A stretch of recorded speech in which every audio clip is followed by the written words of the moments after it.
so start of the week, got real cracking on the commissions, and then it started getting hot. And as it gets hot, as we know, it affects the paints.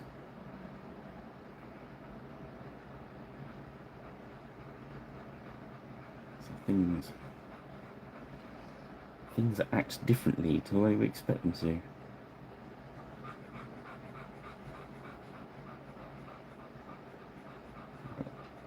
But as the weather forecast goes, it's going to be hotter again tomorrow here, and then rain on Sunday. It's going to chill it somewhat.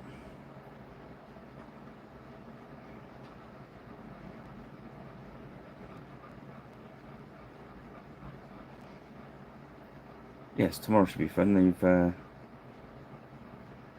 the drummer in his wise drummer has booked our band to some practice time in the studio tomorrow at 2:30, 3 o'clock, the hottest part of the day, on the hottest day of the year. Nice.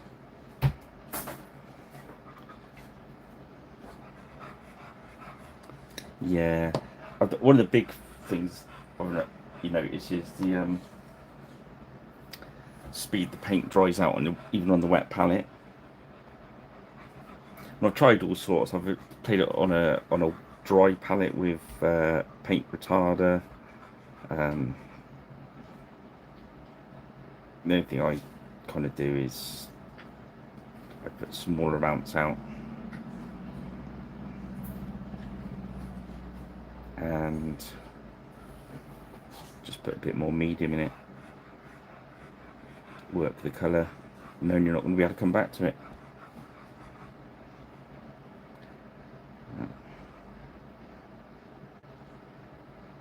Or do what Kubler's wisely done, hang up your paintbrush, have a summer holiday.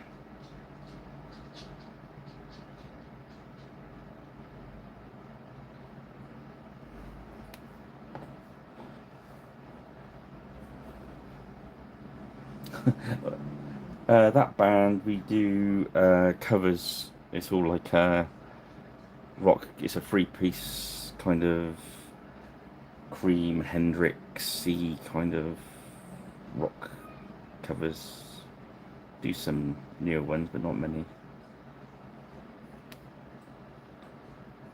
Keeps me out of mischief.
You have sort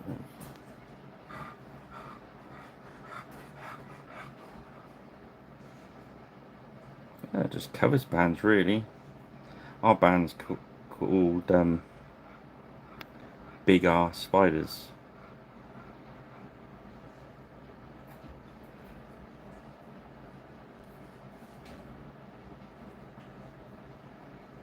Just gonna go for quite a time.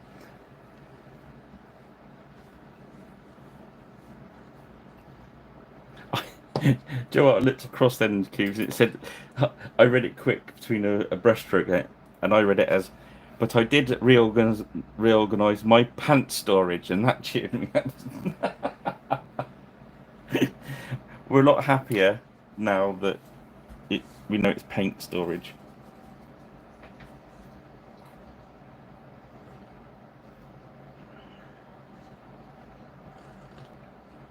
Arse cheeks bands. Cool.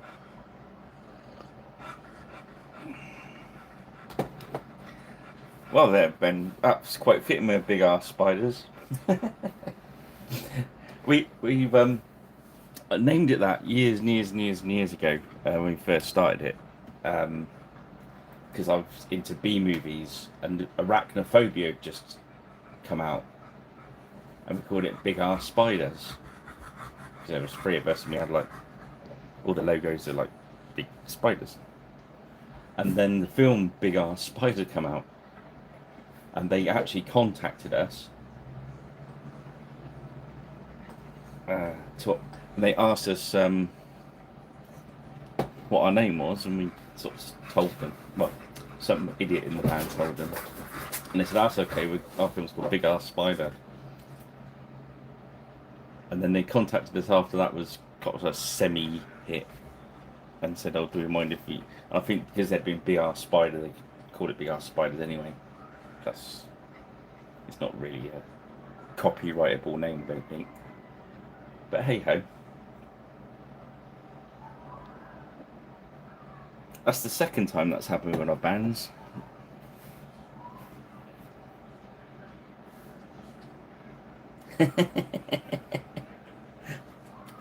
we we uh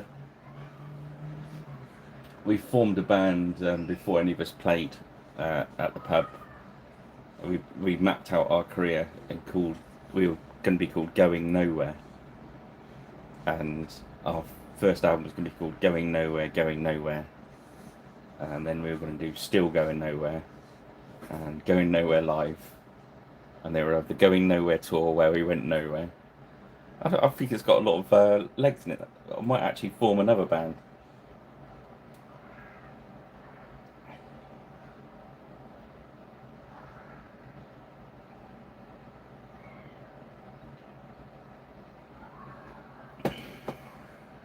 I know it's have to update our Facebook page on the Big Ass Spiders because it hasn't been touched since like December.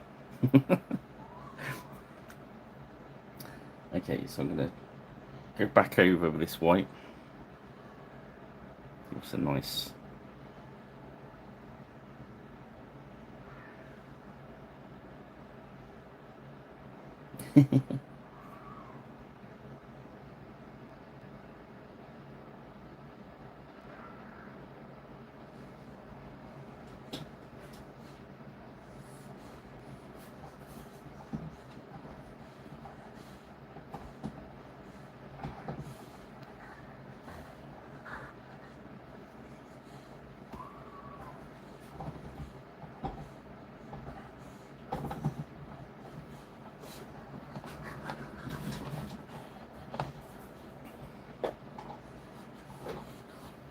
Yeah, it's all good fun.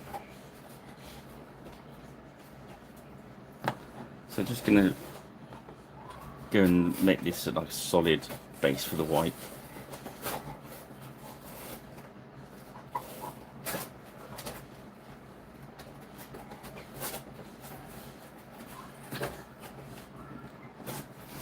Ahoy! Yeah, it's getting quite swampy in here already. Oh, that's a lot of information for you guys to take on board. Now the PC's running as well.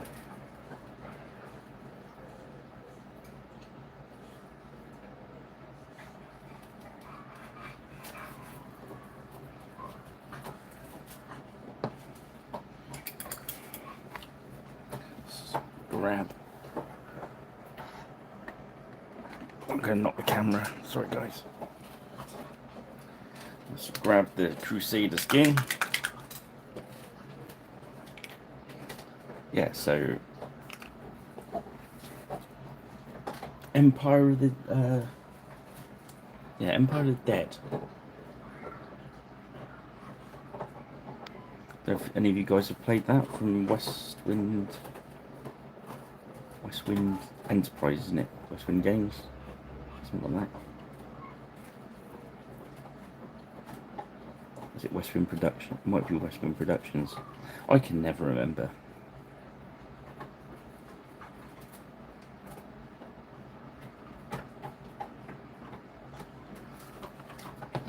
We're just gonna run the Crusader. Crusader Skin speed paint over the top.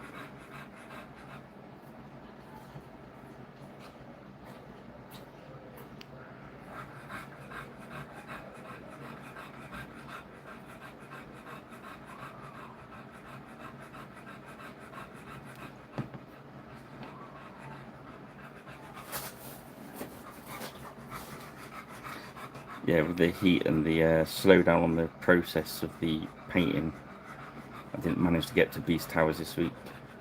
So hopefully next week when it's back to reasonable temperatures.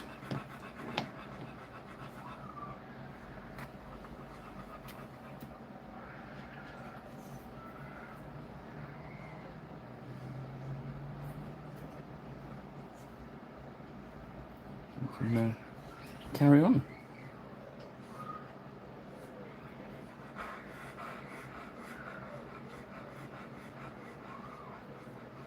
Oh, and those that are be interested, because it was hot and sunny out, I thought about have a summer sale on my website. So you all know the website, Pirate Rich Paints. Is it Pirate Rich Paints?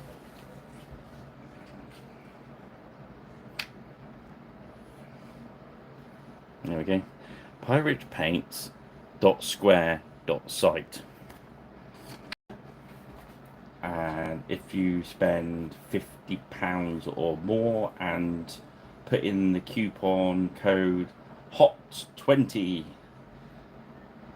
yes, HOT20, you get 20%.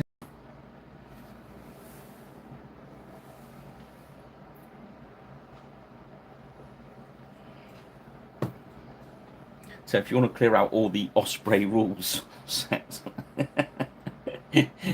so if you bought all the Osprey rule sets, they're like, I've got them up there for like £10 each or something. Something ridiculous like that. You could do math. I'll leave you guys to do math.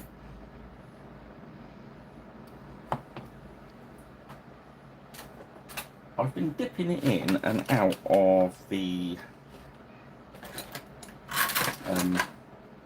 John Blanche tray. And this ironclad grey,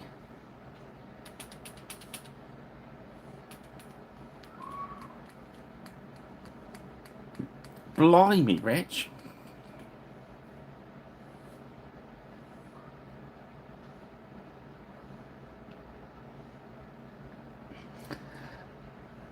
So it's like you were sinking. Right, so ironclad grey is a really kind of cool grey. I shall show you on this guy, I think.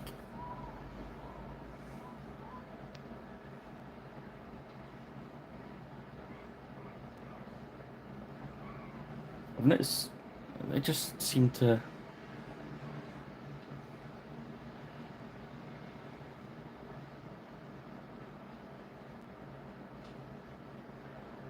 I noticed some of the Blanche sets seem to dry. Some of them dry a little bit matte. I don't know if matte is the right word. Oh wow.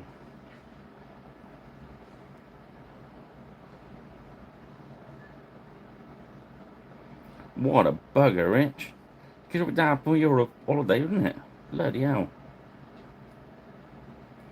I mean, it's crap it happened at all, but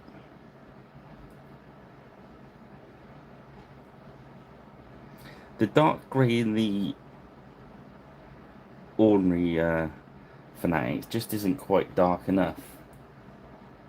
And this one is just perfect. Have a look at this when it dries.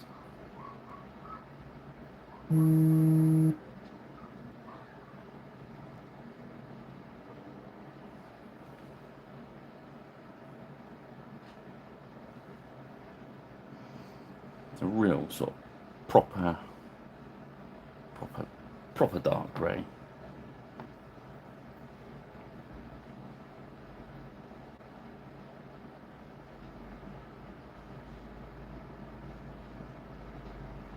So I'm going to do his jacket there.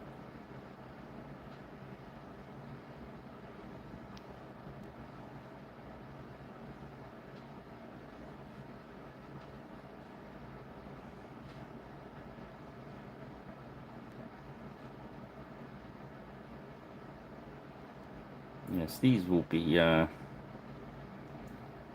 basically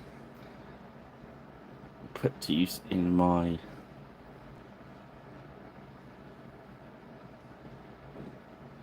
Emperor of the Dead game for victims, etc. So Jack the Ripper might be grabbing these, or even a werewolf, or maybe a vampire.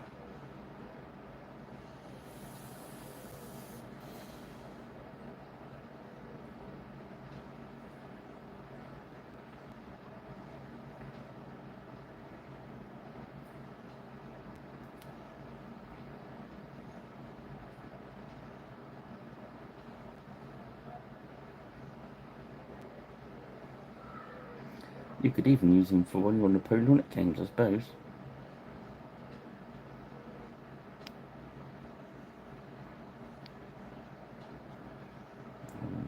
No, in what respect? I don't know.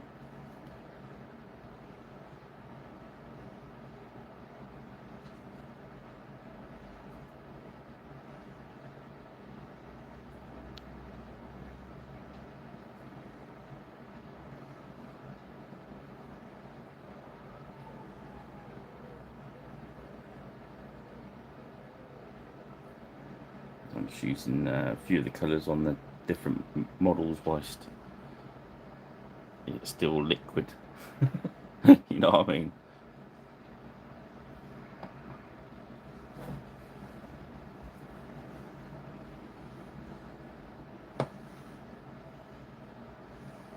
I'm just wondering if we can get away with some grey boots on this guy.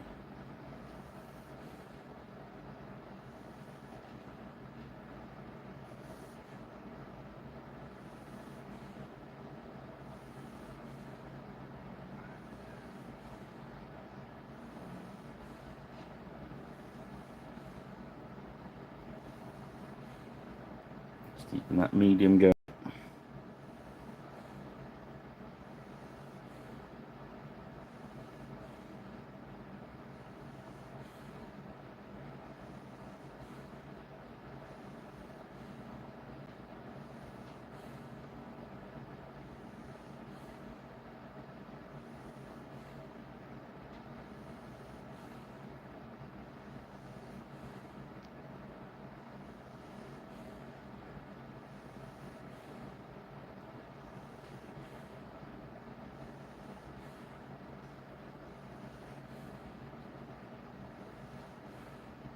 Just lift some of these up now. You can see this grey when it's dry.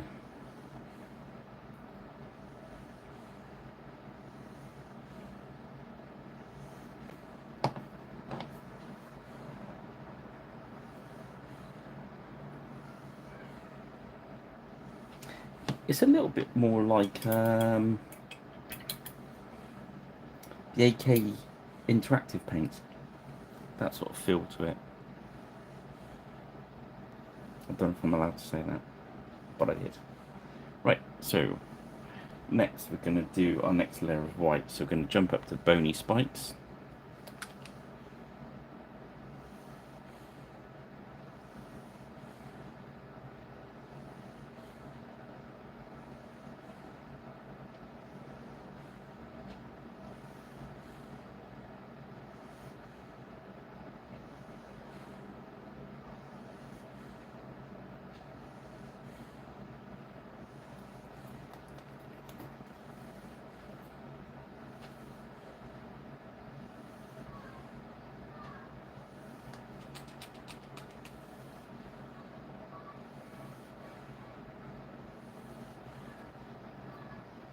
Oh,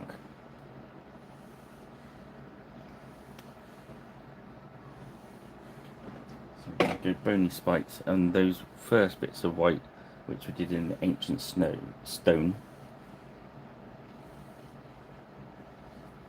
we're going to highlight them out with this, so hopefully it won't glare too much. So we're going to go quite hefty and just leave the very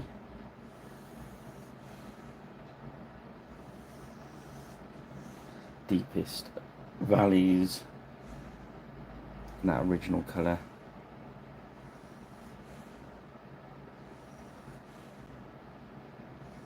There we go.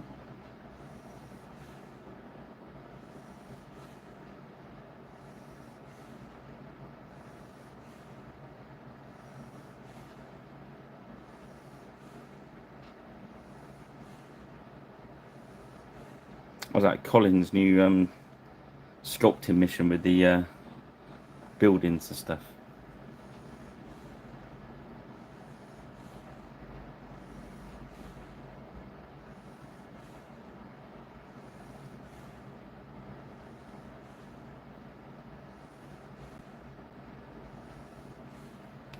Or isn't Mogsy or Raglan doing the Midgard as well?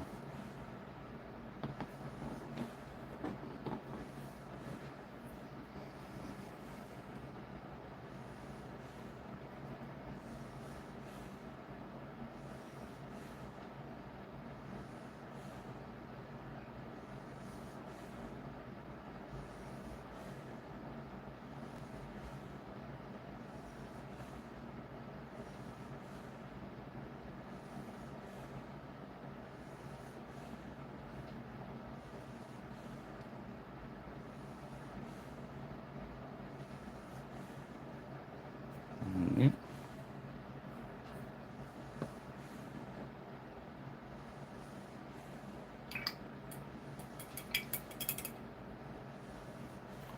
So let's have a look at his jacket. So we're going to do a black with like a do a brown one. I'll show you one of the other colours out of this. It's the next one down in the black reddish browns, reddy browns, which I think is, yeah. Oh, it's not. So that's the oak, one below oak brown. I've got another tray that takes 7, so I'm going to change my paints around, cause myself havoc. Then it adds the 7th bottle in. 7th bottle, the 7th bottle. Yeah, so this is Banshee Brown from the John Blanche kit.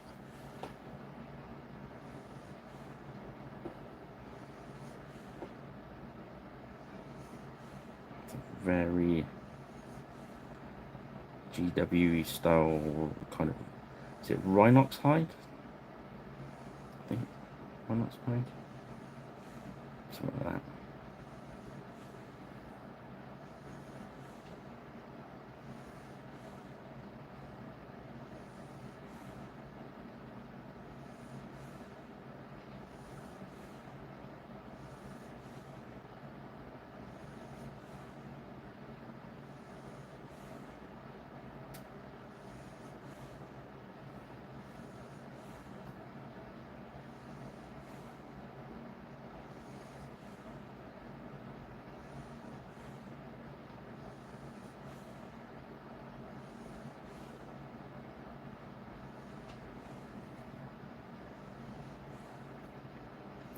Yeah, that's all good fun.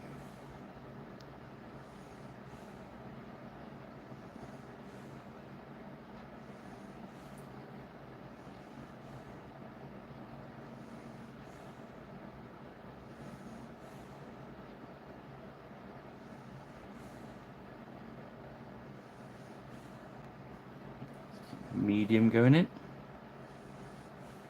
especially in this warm weather.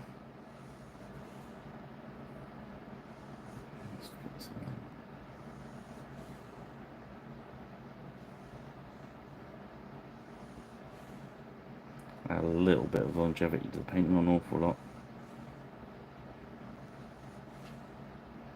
It's like Cube said last week as well, it doesn't help the fan blowing. Kind of turns the room into air fryer, doesn't it?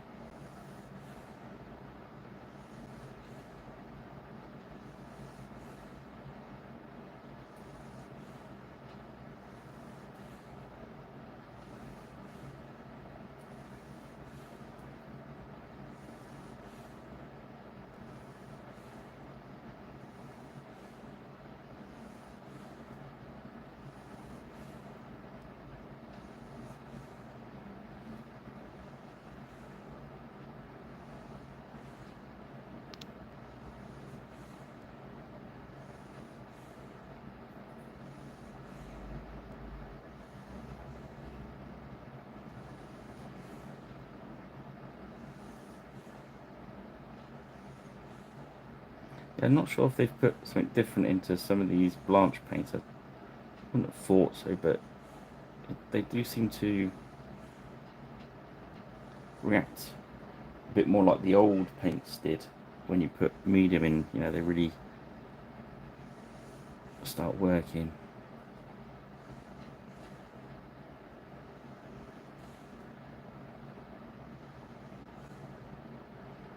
I don't know.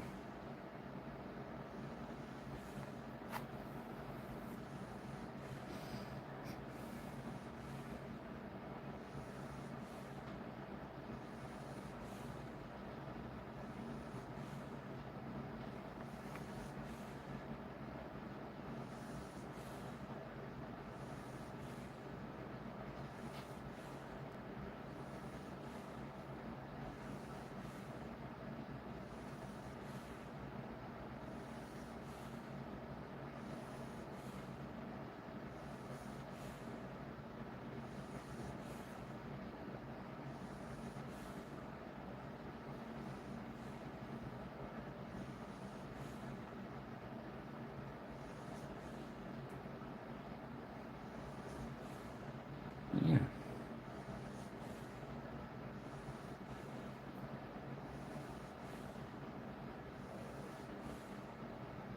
It's certainly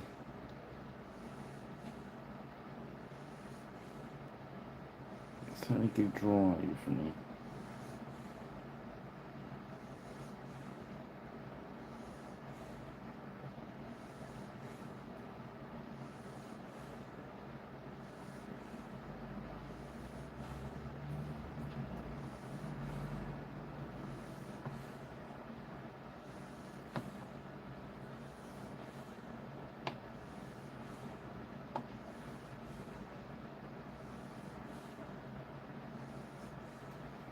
Let's do the tops of his boots.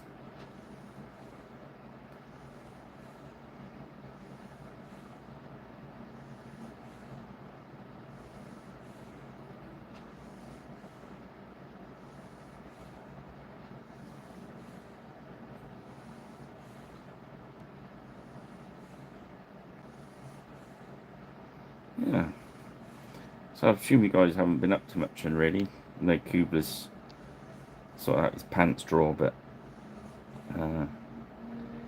Rich has obviously been having a flood. So it's been attending his front rooms, a flooded gladiatorial arena. I'm being harsh now, aren't I?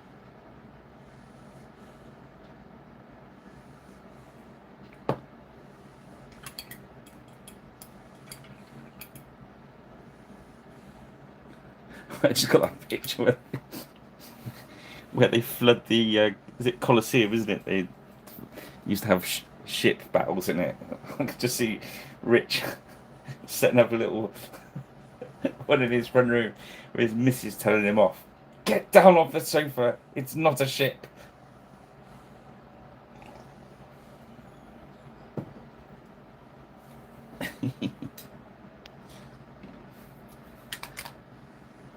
Okay, I'm gonna grab some matte black now. My pot went for a Burton the other day, so I'm on the dropper bottle at the moment. But it's like half Fanatic black, half Vallejo with some medium in it, so it's still the same idea.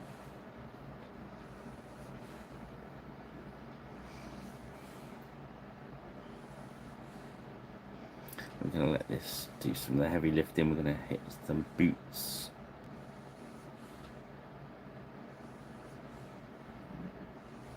I'm not going to... I'll say because these are like... going to be used as kind of extras. I'm not going to worry too much. I still want them to look decent because the rest of the miniatures I'll be using with them are really nice. So.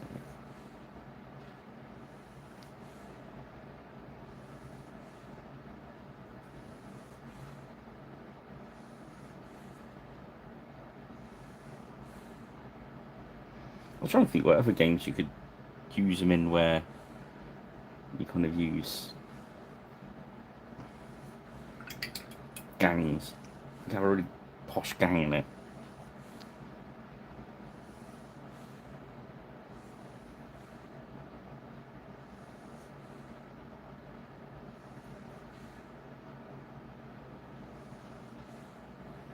And there's a very British Civil War, isn't there? But they've got a lot of the Woodbine design ones are for that.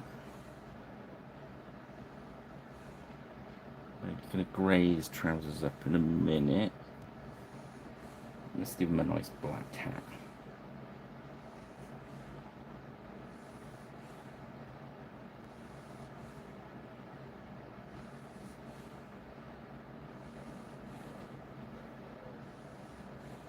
I've not said that one, but I've not tried that one yet. I've seen some of the miniatures about for it. I think it was suggested because I found all those trays of ones I've painted for sharp practice that we didn't use. I assume I could use them for silver bayonet.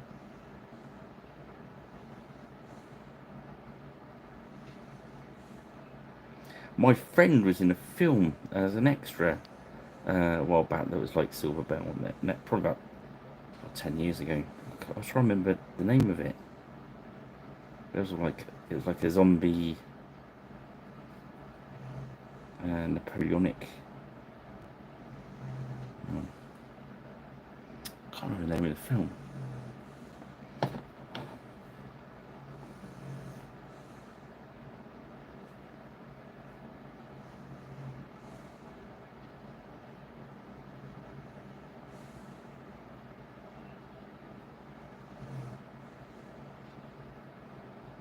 Damn it, I can't remember.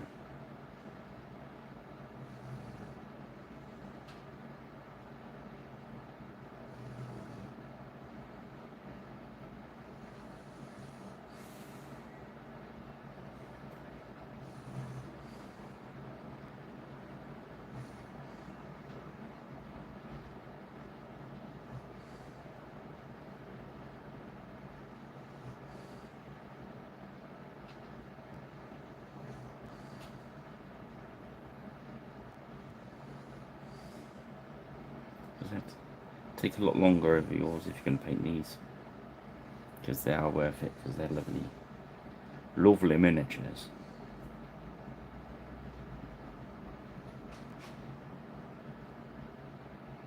Got 2 front ranks, usual high quality.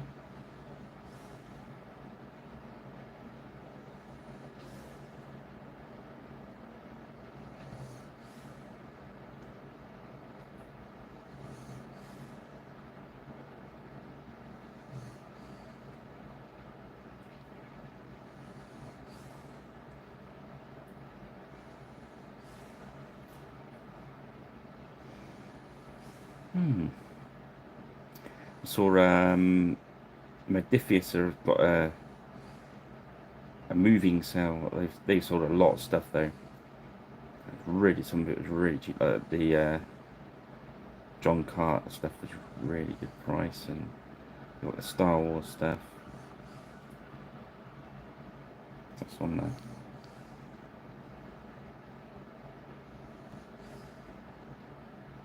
That's it. Fallen Soldiers. Well done, Cubes.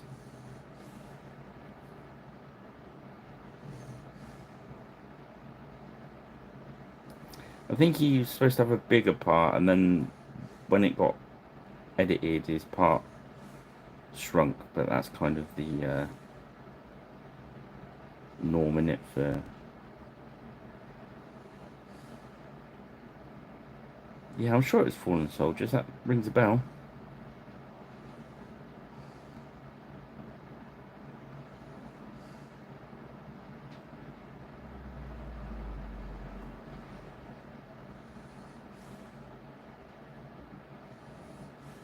It wasn't very good. Did I just say that out loud? Although I love inventive. I went through a big, big stage of being. I used to buy all the big films as they come out on DVD. Uh, really hooked on them. All the Marvel ones as they come out.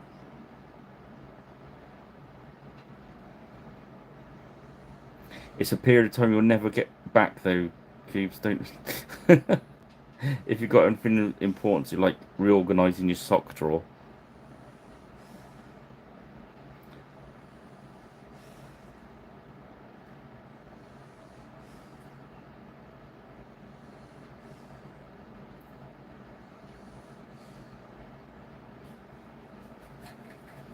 But I went through a stage of watching B movies basically, and my friend went, "Watch this one." I'm in it. I don't think they intentionally set out to be. It's just a very low budget one.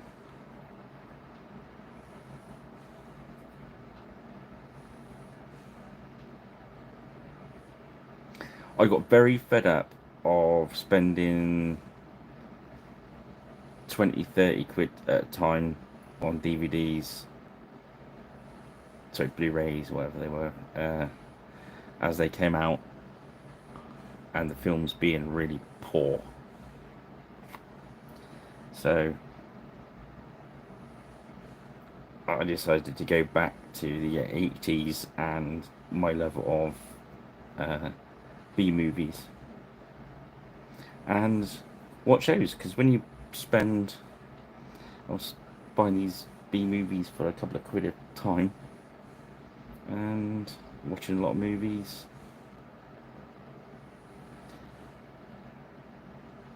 If you spend 30 quid on a X-Men film or a Fantastic Four film and it's rubbish,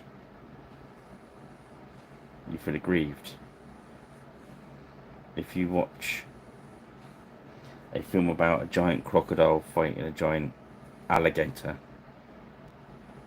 and it's cost you £2 and it's rubbish, but you've laughed a couple of times and it's entertained you, job done.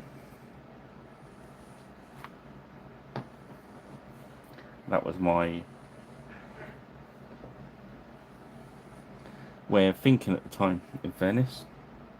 So Space Hunter, what a great film. Space Hunter and Forbidden Zone. I'm not even sure that was a B movie, really. It's just it just looked at, it's just not dated very well, is it?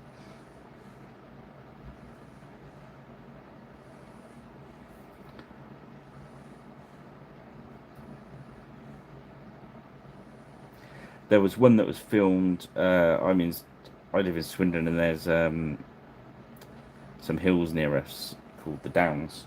What was Lillington and stuff, Barby Castle, and I watched this one film. It's called Evil Aliens, and it was filmed pretty much up on the hill there. It was a guy in a really big alien suit chasing people around farmyards and stuff. It was pretty bad. But the reason I bring it up is, do you know the scene in I'm laughing already, I'm gonna stop painting this out.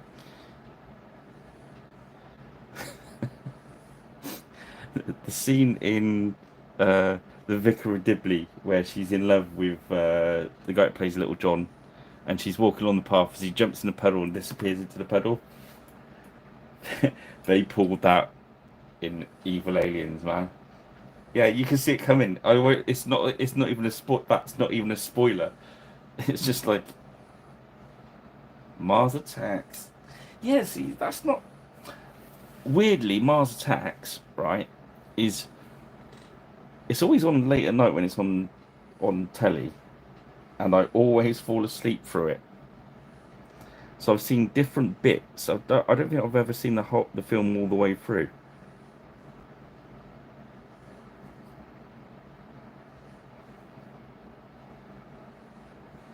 Oh, I could give you a list of bad movies. I could probably see if they're still in the drawer downstairs. I think I give most of them away now. God, I watched some really bad ones. Zombievers. My son tried to stop me buying that one, but you failed. Zombievers. Awesome. Toxic Avenger. That was a good movie. I like that one.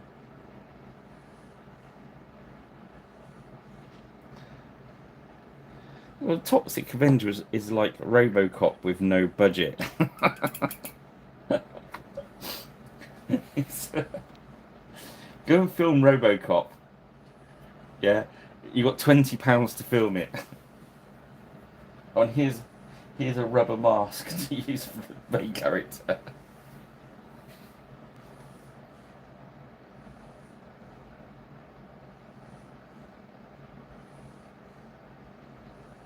Okay, we've got lots of people. I think there might be going to be a barbecue opposite. We shall see if it gets too loud.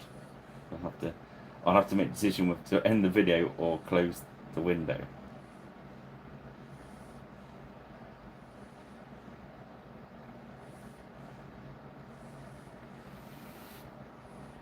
We shall see.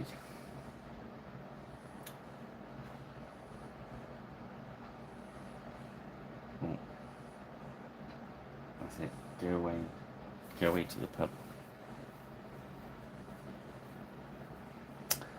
Oh, there was a few real low budget ones that I thought, oh, somebody's going to pick that up and make a really good film out of it.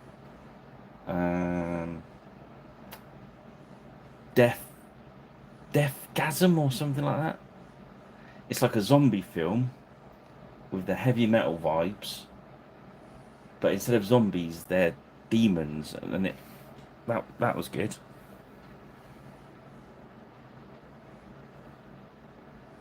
My favourite low budget one that somebody will discover eventually and remake it is Getting Wasted, I think it's called. It's a zombie film. And that is pure brilliance. Okay, so where's that white is like that? So we're going to grab the soft tone. So we've done Ancient Stone and Bony Spikes. Then we're going to get soft tone. I know people say don't put wash on white, but this is how you get away with it. You then take some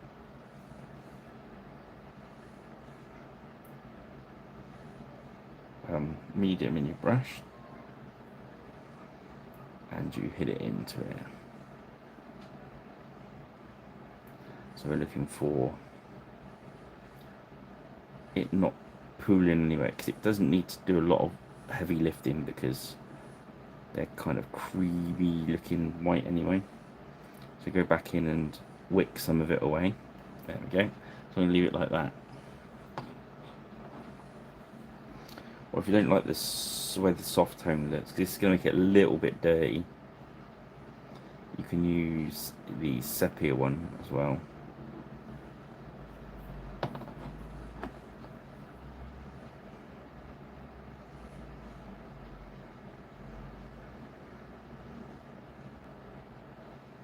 I've not seen that one.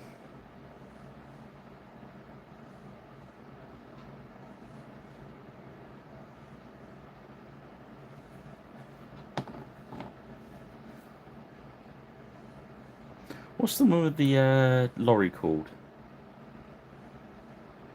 Is that Maximum Overdrive or something?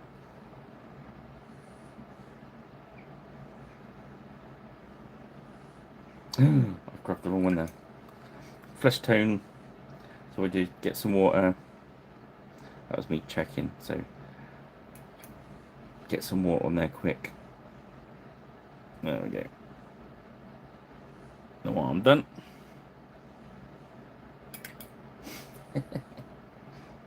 Keeps writing all these down.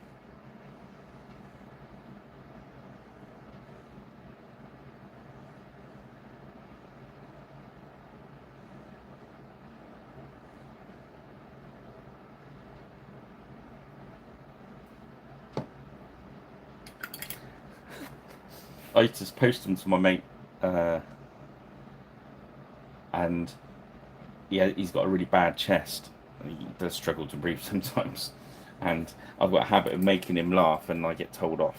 I think I've told this story before, and I used to every so often, when he moved to Hartlepool, I'd every so often send him a DVD, and she made me stop him then because he very almost choked to death when I sent him a DVD. Um, it's called Ozom, uh, a zombie. Ah,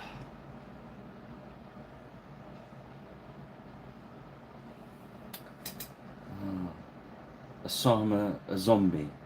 I think it's just called O Zombie then, and the cover is basically Osama bin Laden as a zombie, and it's just absolute pants the film.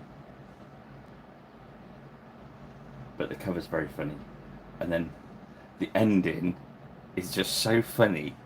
It's like the whole movie is a build up to the one liner at the end. But please, please, please don't watch it uh, unless A, you're watching it for free, and B, you have got absolutely nothing else to do, and C, you haven't got a heart problem. Then you should be alright. Okay. Yeah. A zombie, I think it's called. A zombie? Can't remember. I can't remember exactly, but you get the gist. Okay. We're going to go with Wyvern Fury as the base of our red.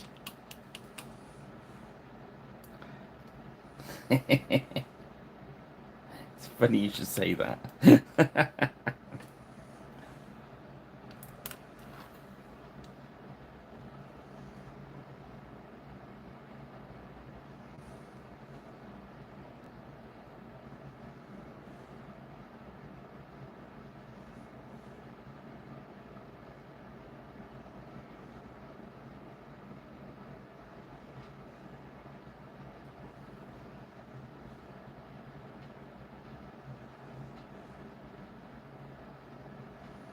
Oh, what? Love Pipkins.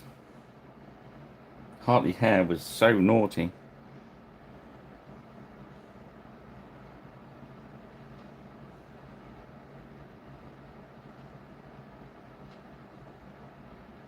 Wasn't it revoiced in Australia or something? It was called. It was called something else. I'm sure.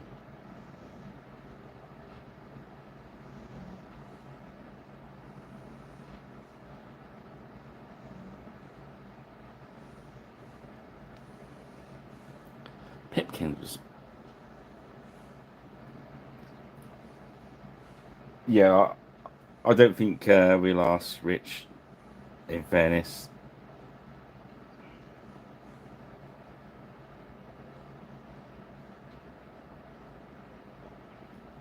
it's about as good as our conversation on air about B movies, really. We can move on.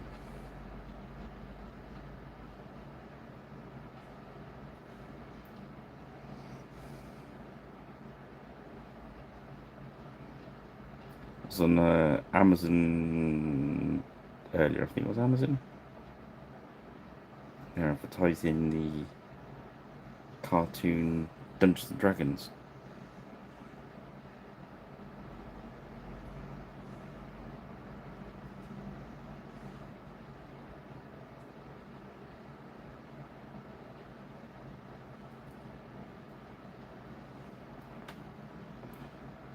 Awesome.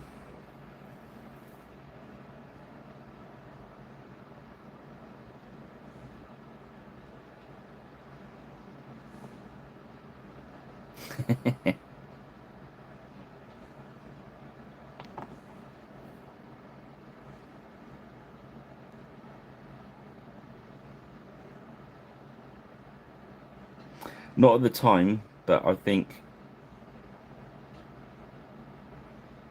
when you start spotting the monsters from the monster manuals, etc., in there, it's kind of cool, fun to watch. But not back in the day, in fairness. Right, I'm going to do him in like a red jacket, but we're going to, I'll tell you what we're going to do. We're going to use a red speed paint because there's a nice, it's slaughter red.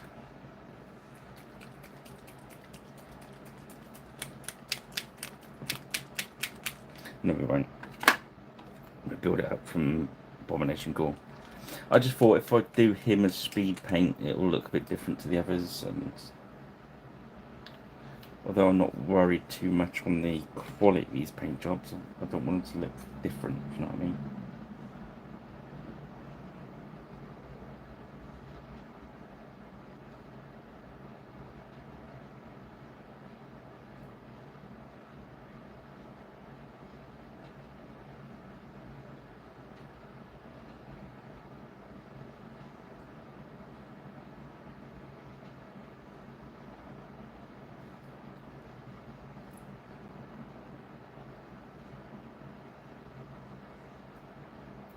So I'm just going to lay down. This is our base red.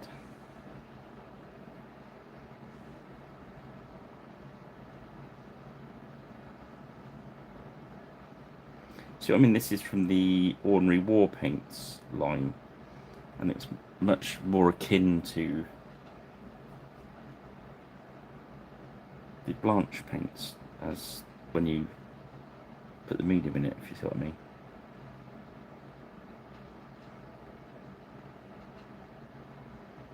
Doing a bad thing, so I quite like the war paints.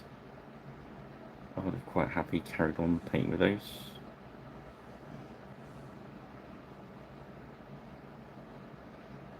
I'm just a happy little painter, really.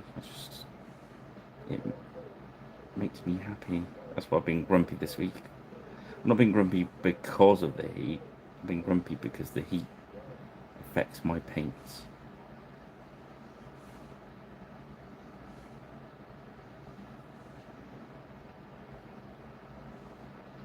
If that makes sense.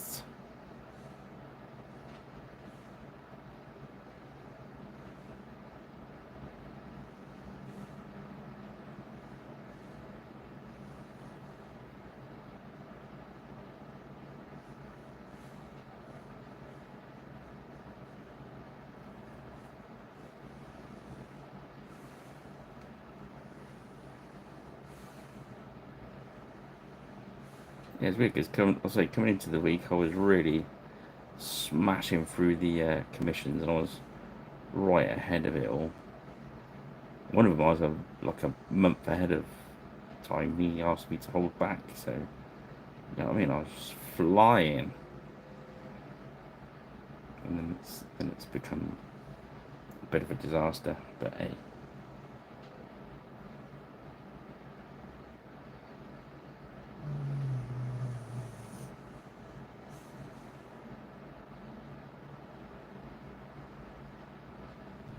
Yeah, the red I'm using at the moment is the old Abomination Gore, which I was really peed off. Really, there's no other way to put it. That they dropped it from the line, and the one that supposedly replaced it was this one, and it's like so many tones above. It's not even close. Yeah,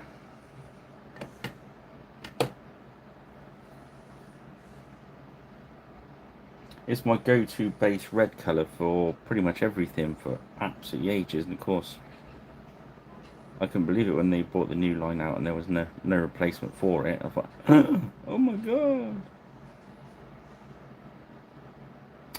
To be honest though, and to be fair to Army Paint now, right?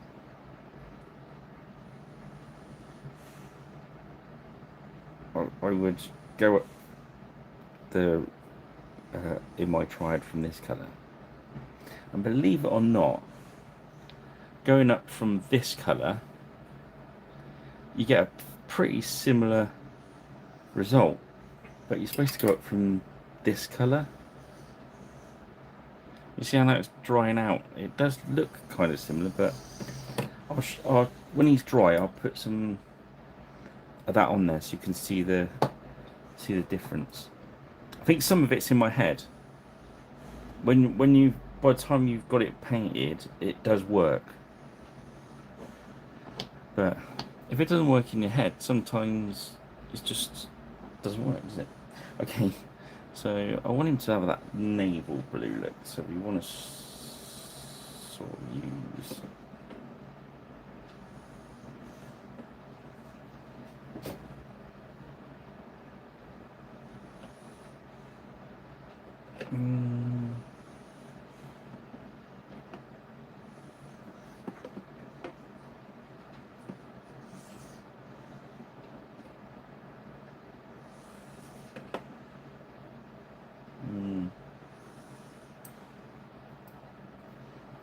Let's start with this one.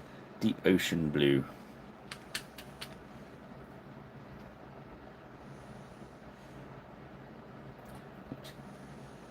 It's going to need pinning.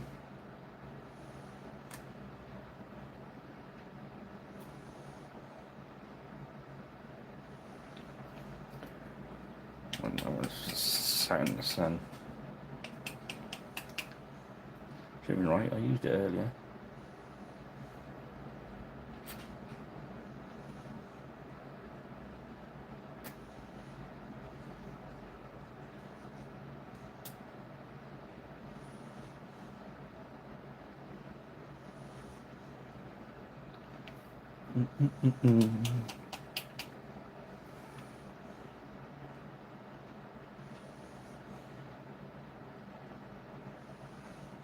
I did have enough out, I just wanted to get the little dry bit, but was blocking it out. We're going to go with this guy. He's going to be our navy kind of guy. Let's get some more medium in there. I'm going to walk this base layer right out.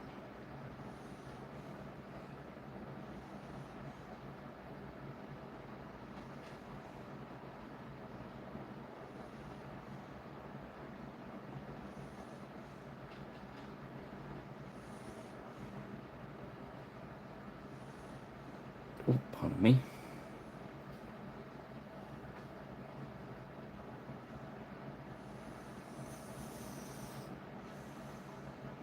Yeah, I think these are, as are the front rank ones. These are ones you could really sink a lot of time into.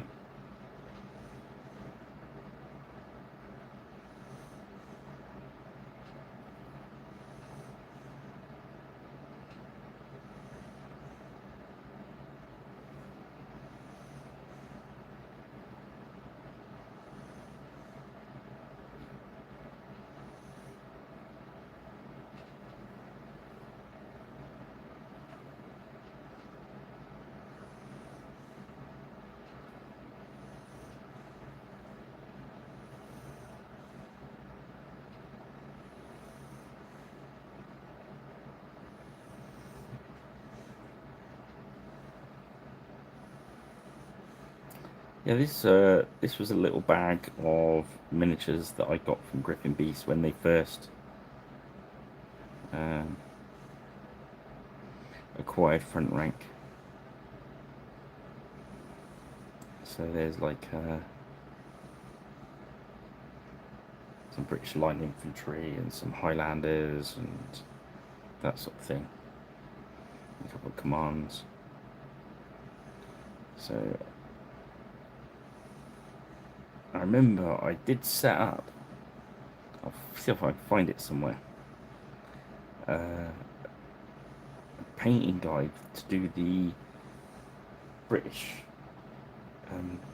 line infantry with speed paints. So I'll see if I can find that and maybe do that next week. But I was going to shoot it as a video with edits in it, you know what I mean, to cut down the length of time. But it might be interesting to do it live, to show how quickly you can actually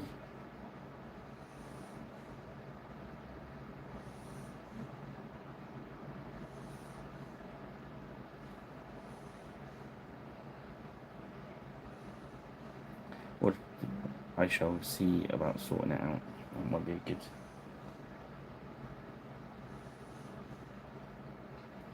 We've not done a challenge one for a while, have we? Where we can buy paint.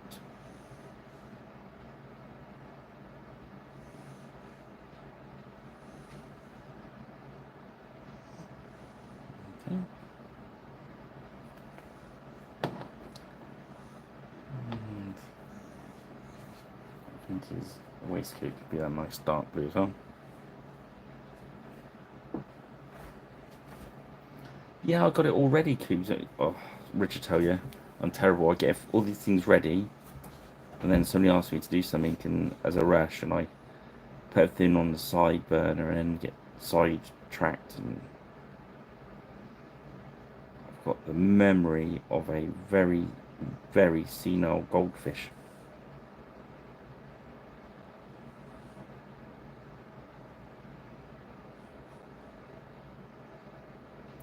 So if I ever promise to do anything for you,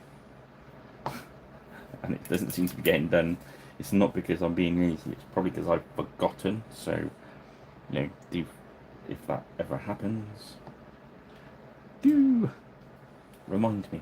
Okay, so we're going to do his trousers, and we're going to go with high grey. So we're going to start with ash grey, which is one of the top 3 highlight greys.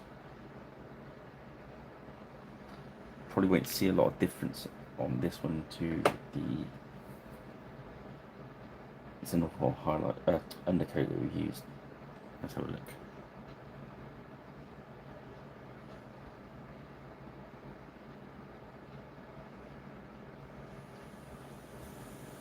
Oh, you can.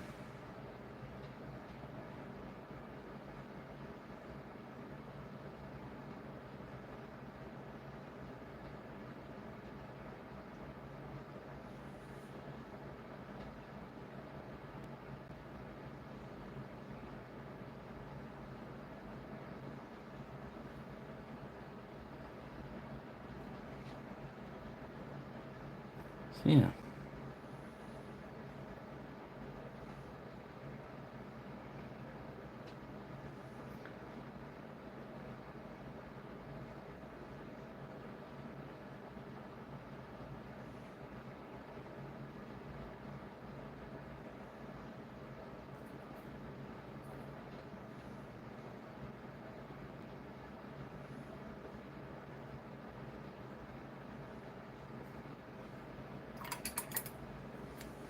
Clean up the back of his boot a bit.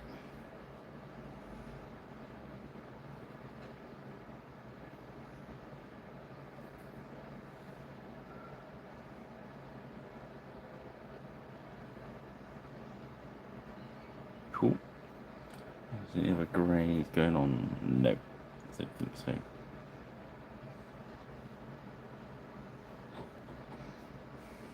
I was going to have a look at that red, wouldn't I? So that's how it's dried now. Now this is the one that War Paints says is the same. give it a good shake to give it half a chance.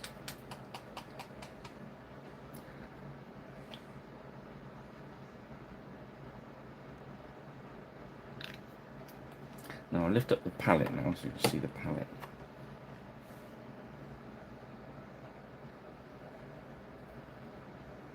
Just what I mean, it's not close at all.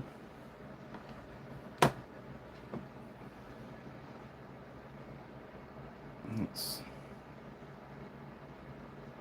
water it down. I'll just put a bit on there so you can see. So I mean, you can almost use that as a highlight for that red.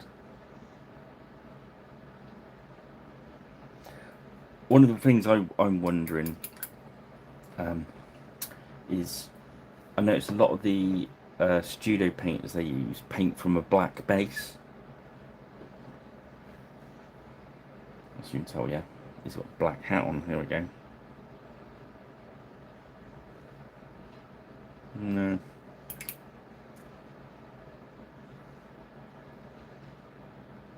Sorry, I've still got some black on my wet palette. That's what I thought. Just try that.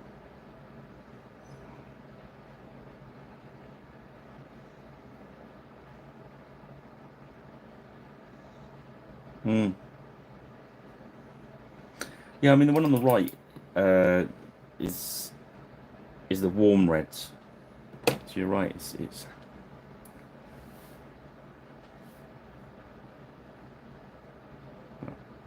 hey ho.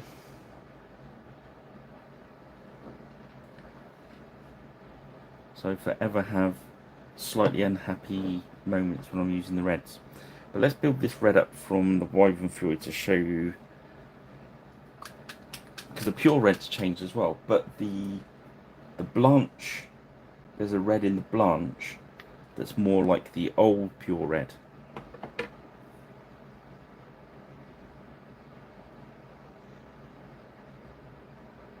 So I think as add-on sets go on,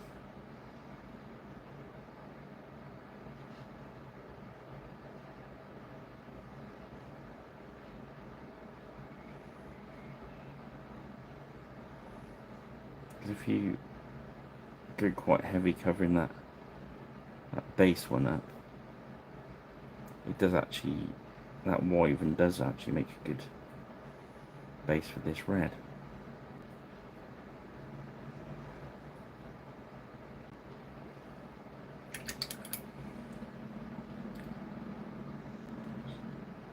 Tighten that off a bit.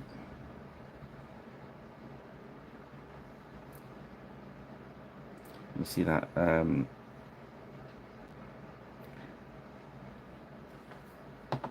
now that soft tone is dry. That is yellowed the white I was working on. Which in fairness, I knew would happen.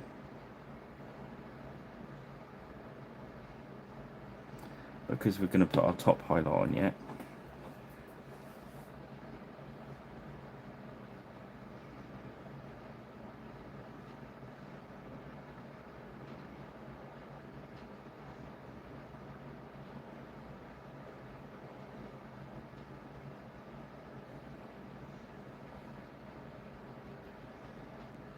Which will clean our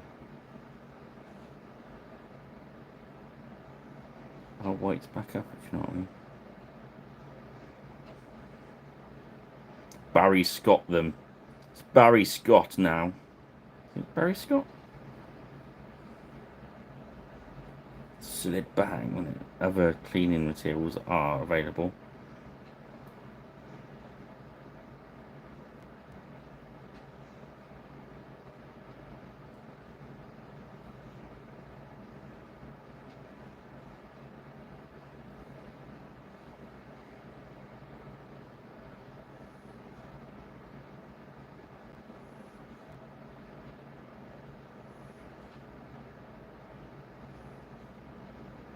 So I'm just using a very thin, was it dragon? Yeah, dragon red.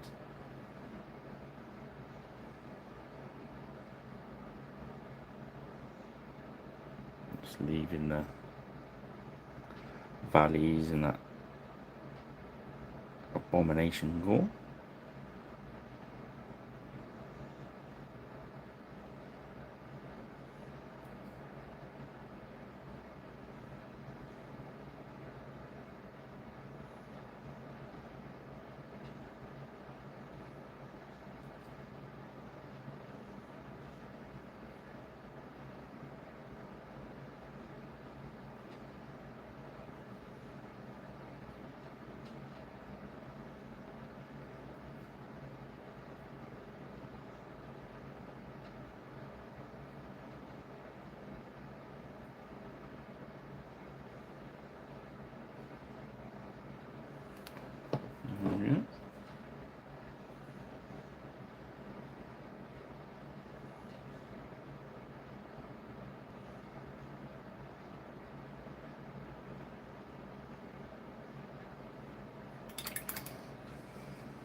Dog snoring by my feet now, which is nice. Oh, he's quietly snoring tonight, so it's not bad.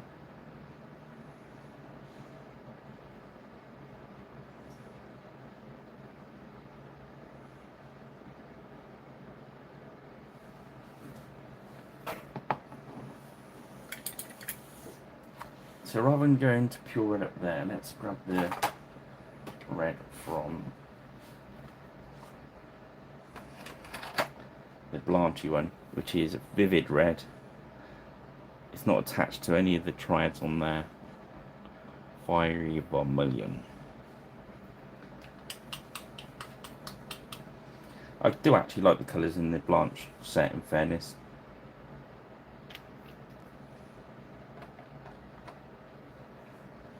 I've been playing with them for a little while.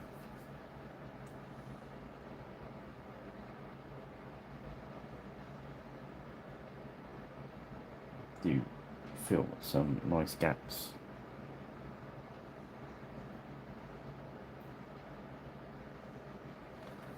Oh, sorry guys. Let's dry it out a bit.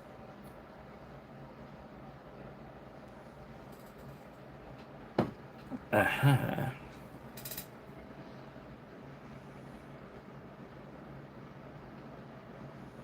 So I'm just going to go in this for my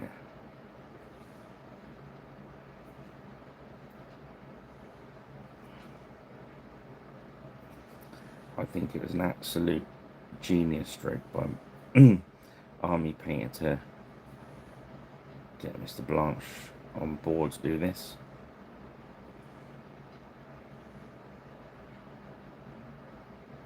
In fairness, only good things were going to happen with it, and I think GW really missed the trick.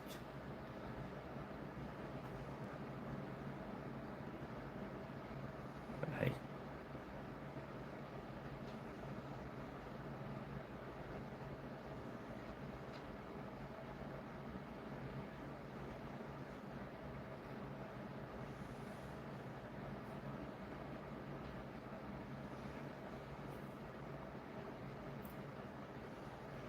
And I mean, I don't know, the old grim dark style painting, I'm not actually doing that, but I just think the colours are really good.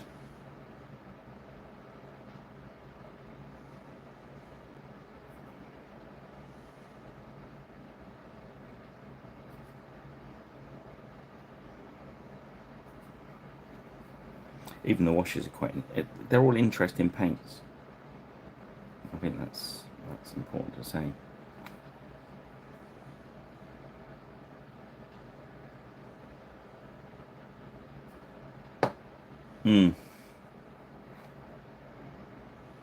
Some of them, how many is there?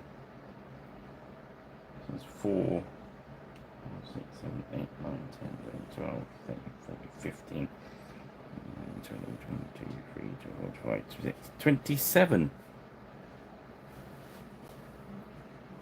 Wow. No wonder it was a big box that will come in. But that Blanche red is really, really good.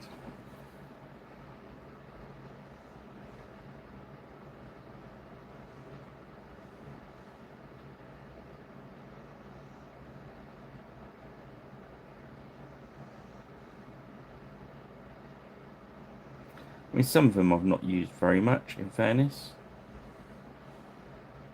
Even the amount I'm painting.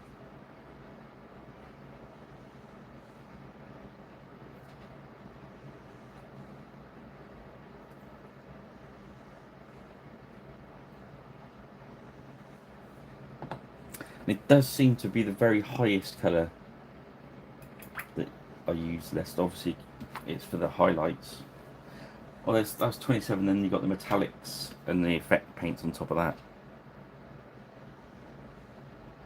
Ones I would not be without. That's a good question. That's a video in itself, isn't it? And the browns are very good.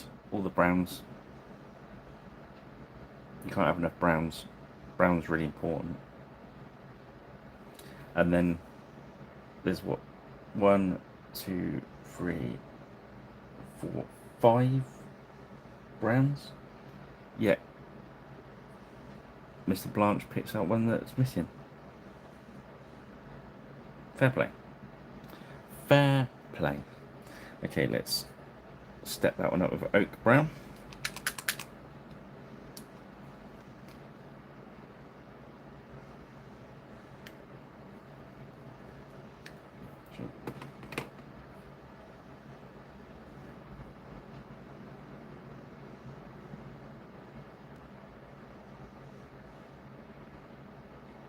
I'm just going to hit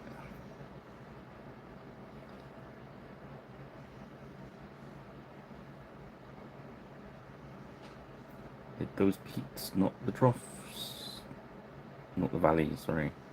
Hitting the peaks, not the valleys.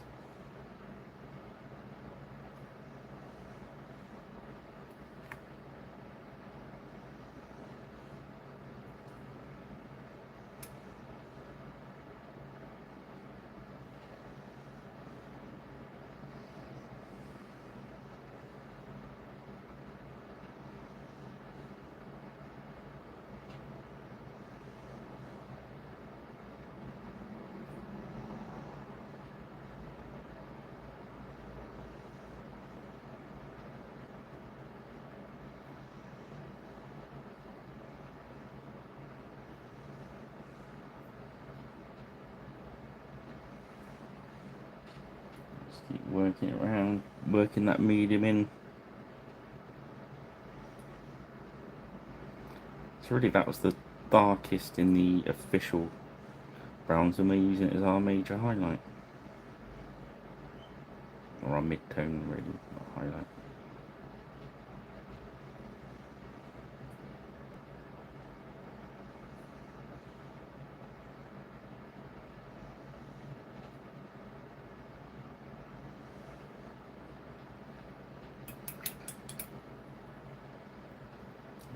Before that black dries out, we'll do his cane black.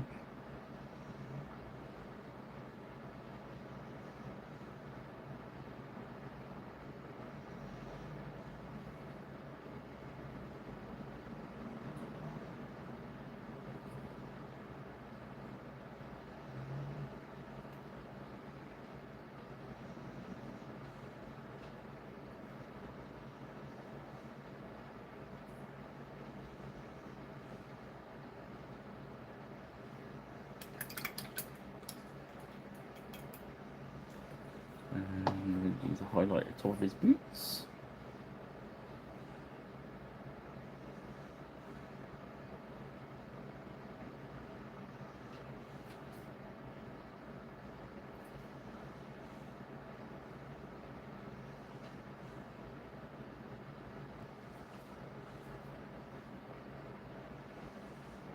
We'll use that brown for his cane.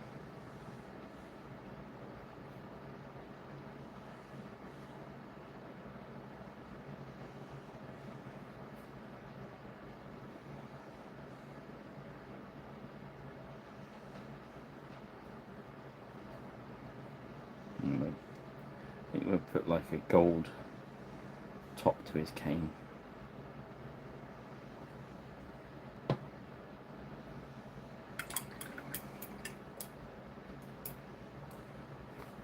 Okay, so let's go back to that grey. So we've used ash grey, so we're going up to company grey.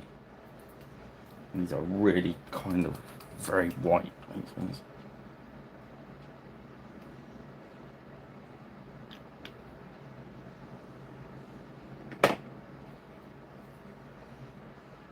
So we'll thin it right out.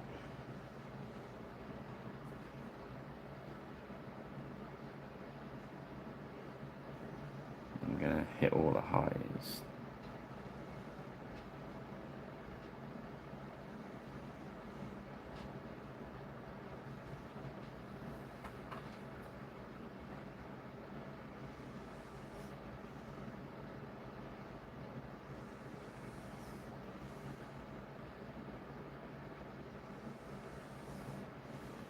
More medium in there.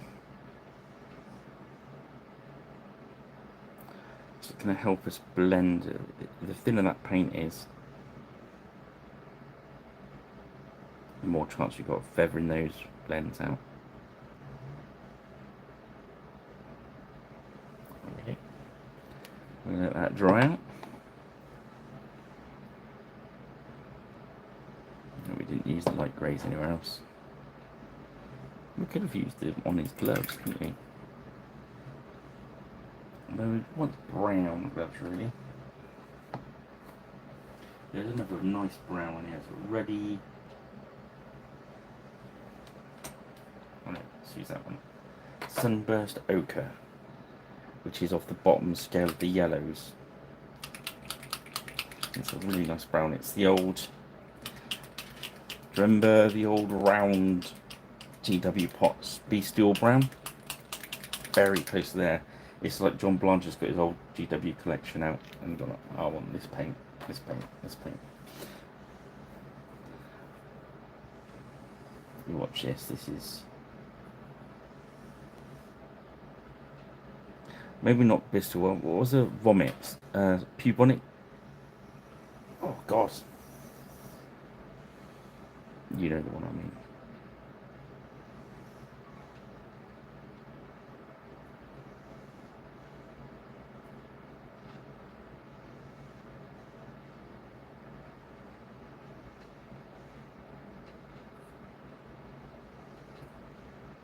It's a really interesting brown, isn't it?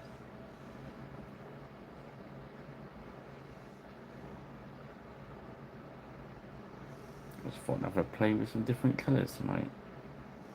I don't think you guys would mind. You seem very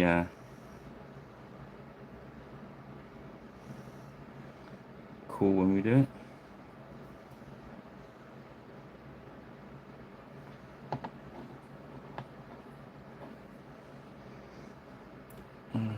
Do I want any? I might do his hair. If I thin that out, I reckon that'd be a good base for a, like a kind of dark blondie colour, you know? Just thinned out a little bit more. Mm-hmm.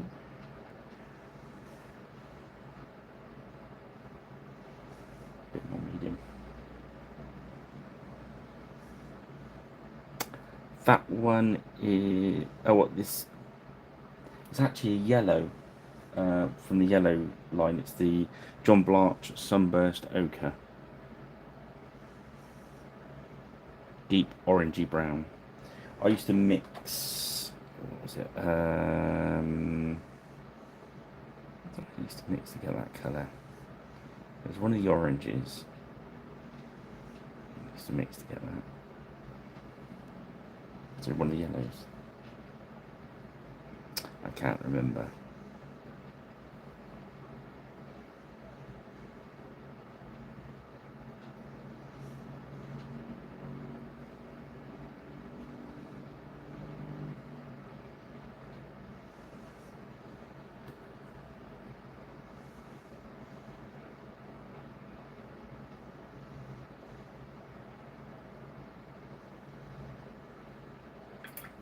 Mm.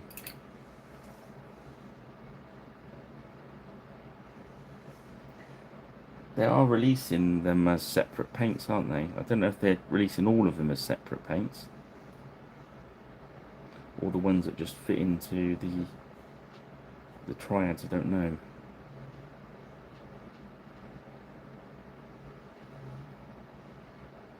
Definitely, the flesh to wash is absolutely perfect. So they've got to release that one. If not, I'm actually going to go and have a word. I have to give Ben a shout, and I shall angrily storm the Army Painter HQ.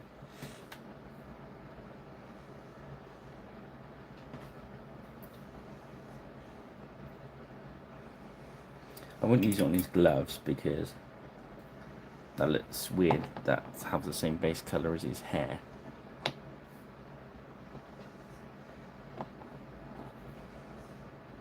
I'm half tempted to do the dog that colour.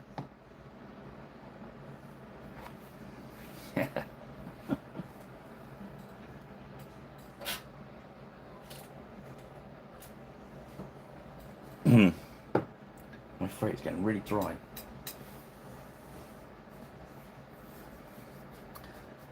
I'm not surprised. Right, let's get some burnt tuft. Burnt tuft. So this is like a dark buff. I had I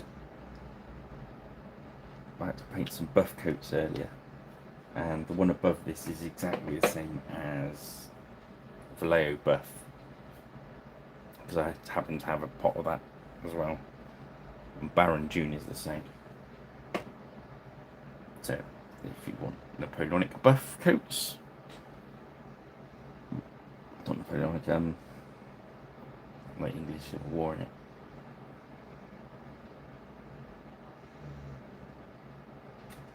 And that malarkey.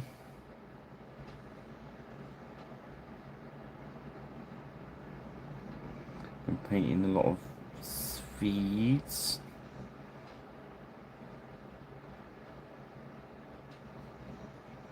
Which is cool. It was a challenge to paint stuff that's not in your comfort zone era. Like Napoleonic civilians you're going to use in random games. It's not my usual.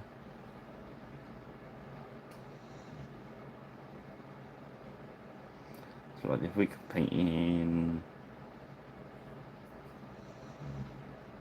Russian airborne. Wow, their camouflage is something else. So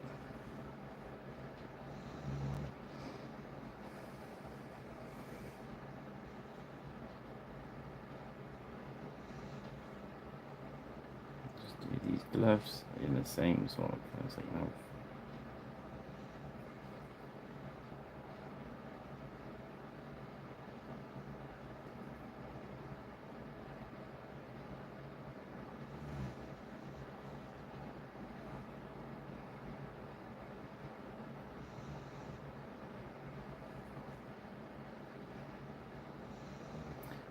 Yeah, you could paint quite. I mean, it's like if the gloves, if you just like an off-white, I think you could thrash these miniatures through quite quickly.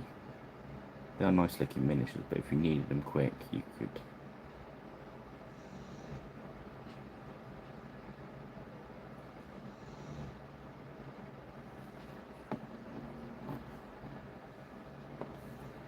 I think we'll go back to that interesting brown. This guy's gloves.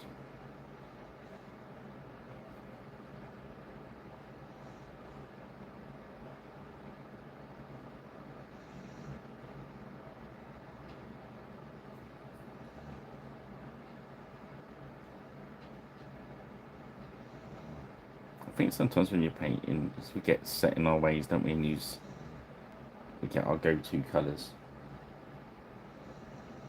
A bit like I did with the metallics, isn't it? You get your go-to metallics. It's nice to have this set of paints here, just throw an odd curveball into your paint job.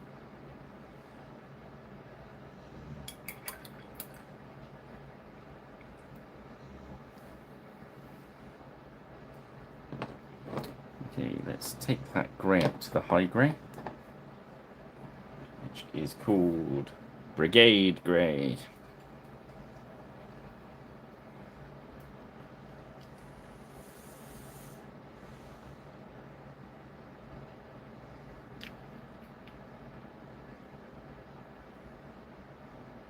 Very light grey.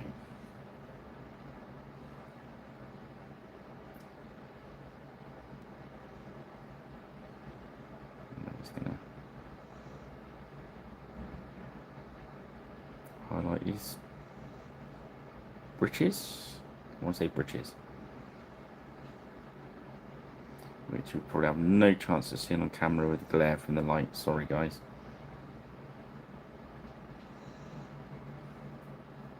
And also, if you're welcome, if you can. Just covering my bases there. I want to paint a little bit thinner than that. There we go. My staying inside our other highlights, because we want to just, there we go. So I've gone back over that one, was a little bit strong. Just worked it in with a slightly thinner. There we go.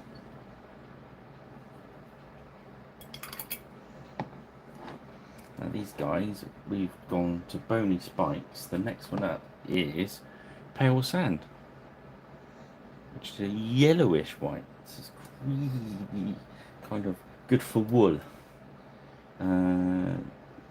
Griffin Beast used to do their own paints from Army Painter. And used to have a white called Wool, and it was this one. It was brilliant on a cover. It's really good for mixing paints with as well.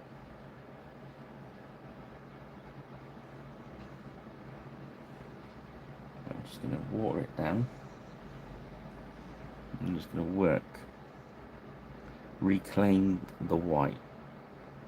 So I'm just going to work across these flat areas, keep them quite nice and loose and watered down.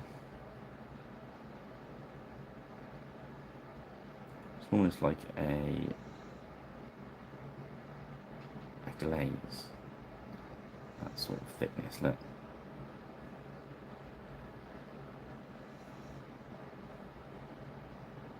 I dried a bit of my brush in.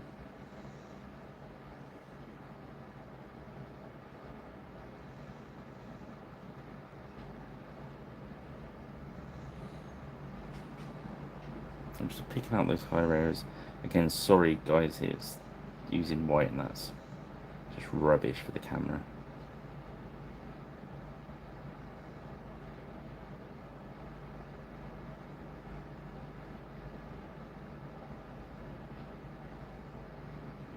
Because it's nice and thin, we're almost going right over the top as a glaze there.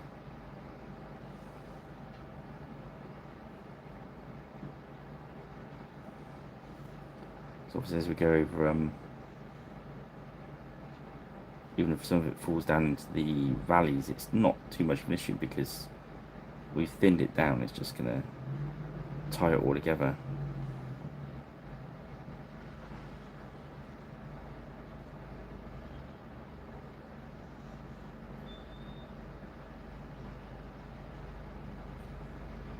Some just a little bit stronger, just to pick out the edges. I'm going back in and just picking out those areas I want a bit whiter.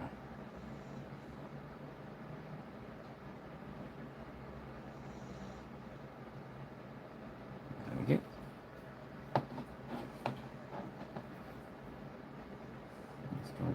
shirt because I've done his brushes in the greys. So I'm going to go quite strong on the collar.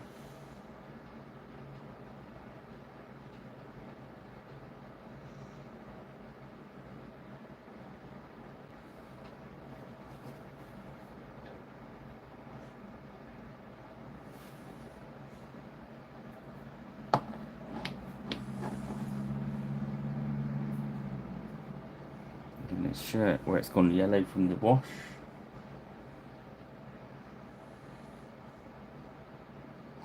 Gone yellow from the wash, it's kind of, you put your wrong socks in.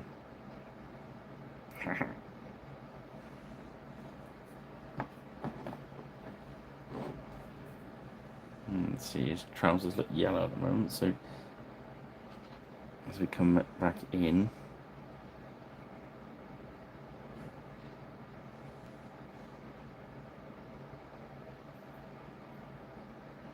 quite strong on his shirt. It doesn't matter if you hide just quite a lot of it, because yeah, that's what you want it to be. But you want it to be graduated, so like the creases in it look a little bit dirty and worn and stuff. Otherwise, it's just, you can't just paint it with this high white and put a wash over it, because it just all goes dirty. We'll just about get away with doing a layer of this, put a wash on, and a layer of it to pull it back. But let's get some more satisfying finish. There we go. So now we go back to our flesh. Let's have a look how our might be able to bring that paint back to life. See, that shouldn't have happened over the 2 hours on the wet palette.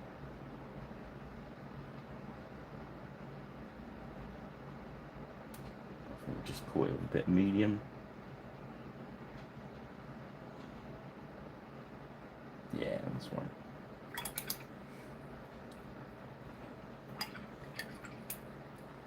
So I'm going back it in with that starting flesh, which was Moonstone. I'm just going to highlight down the nose, lip, chin, across the top of the cheek, strengthen that nose out, across the eyebrows, strengthen the nose out. It's nice and thin growth, and then we'll go around the top of the ear, top of the ear.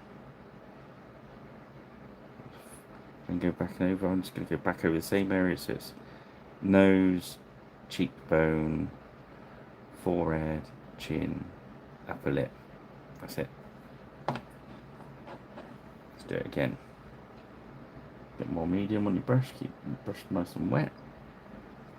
So we're going forehead, nose, lip, chin, cheek, cheek,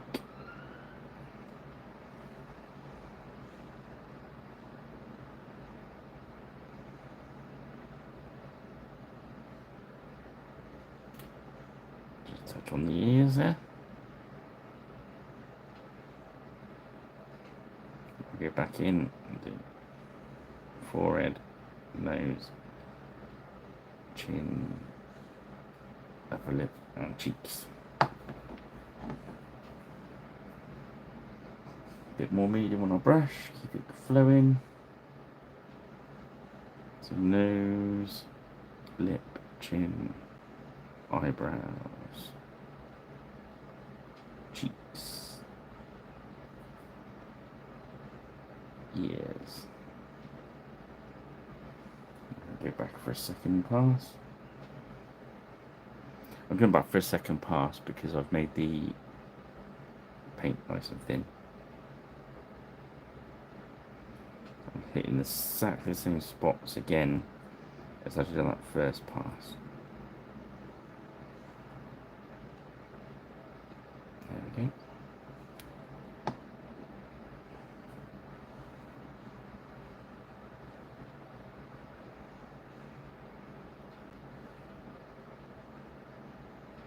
nose, upper lip, chin, eyebrows, cheeks.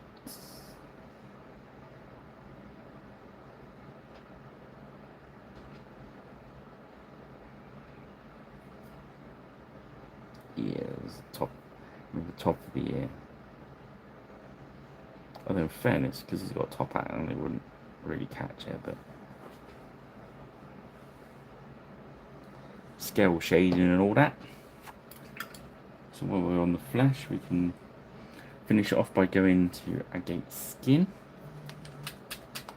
Don't usually, but we will tonight, because why not?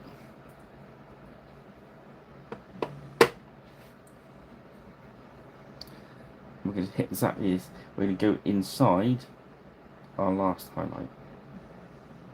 So it's down the centre of the nose now, rather than the whole nose. Into the middle of the lip and chin.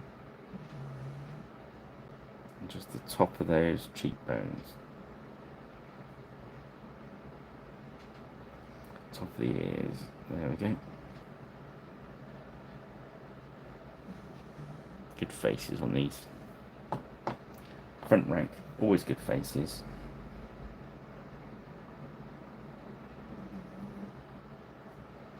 We're going to go across his eyebrows in 2 goes, not one. Down his nose, upper lip, chin, cheekbone, cheekbone, ear. Yeah, so I'm kind of just dotting the areas where I've been. So if you're looking for it, you could then go and put another highlight in if you want. So down the nose, upper lip, chin, cheekbone, cheekbone, ear. It's a bit like the Undertaker, didn't he? Not the wrestler, the Undertaker. An Undertaker. Is it an? A Undertaker. Nose, upper lip, chin, eyebrow, cheek, top of the ear. There we go.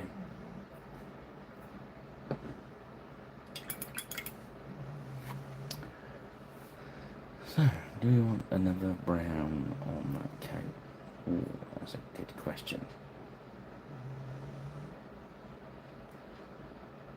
So we're getting to the fiddly stuff, things we're fiddling with now. We've done all the main. Let's take his coat up another blue. That'd be good. That was ocean blue, so we're going for Bissell blue.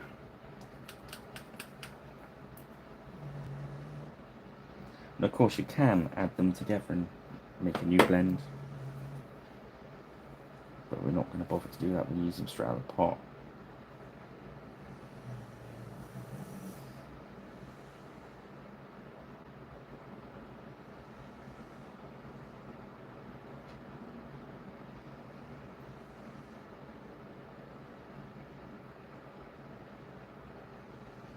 And just look at shaded areas.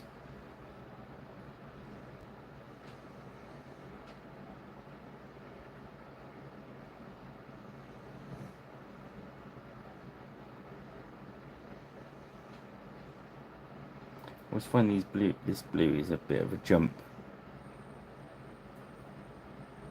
but I stick with it, knowing that I can always tone down. So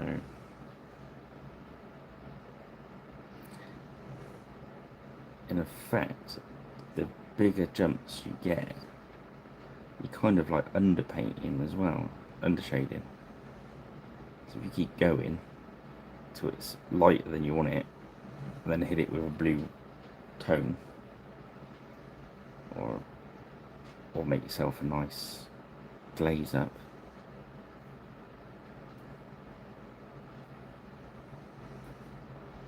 Or a filter if you're talking to a proper artist, not me. Watercolors put a filter, these call it filter, don't they? I believe. I stand to be correct, of course. Not being that super clever.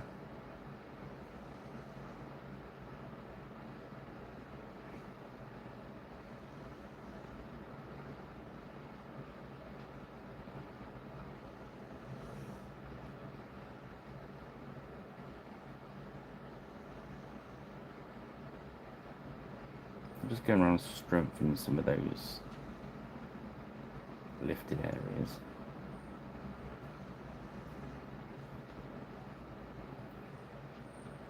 Because I can.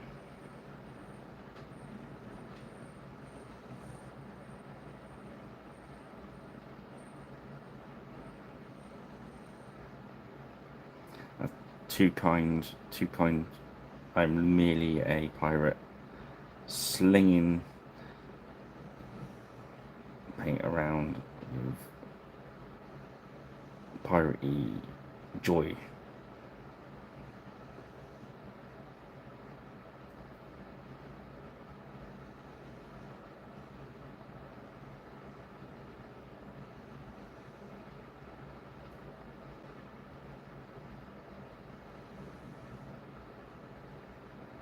I think we've worked around that highlight.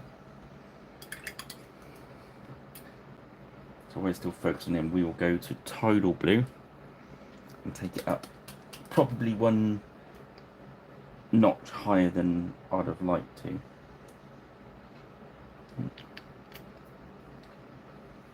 Just so I can bring it back.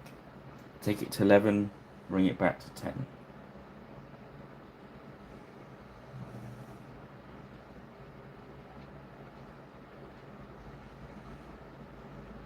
Oh, it was, I forgot his name again. Oh, Kenny Boucher. Love watching that guy paint. Love the way he talks. It's ace. I can't remember what his name of his channel is. He did paint all the miniatures with part of that guy. Dang.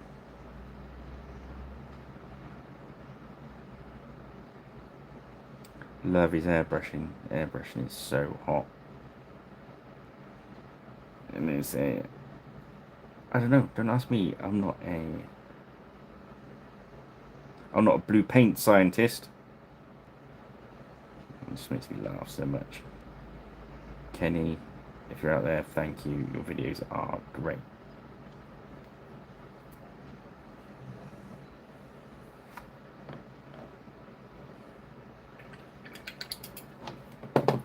Let's have a look at his red, how his red settled. So that's that nice finish from Mr. Blanche. But if you look at the other red, showing it's a little bit darker.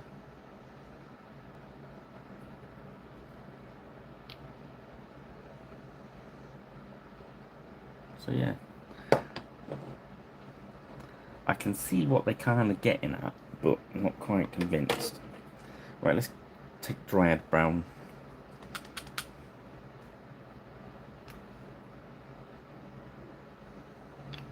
Seems we're starting to play with, dig into our colours now.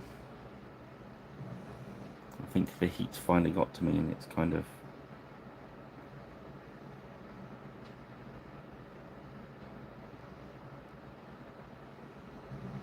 it's hard when you're used to painting with very loose,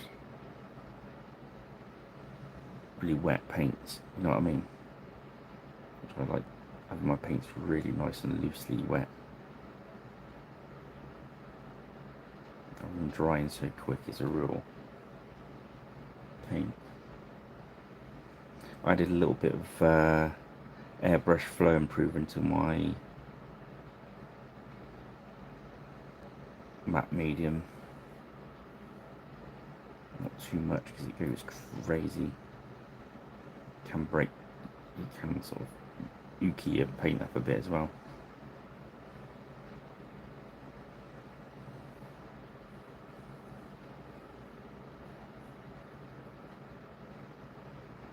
I'm just hitting the highest peaks now.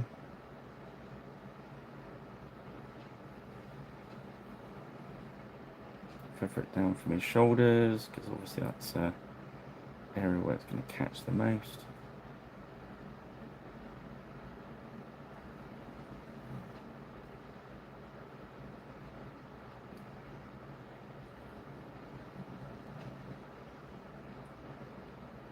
There we go.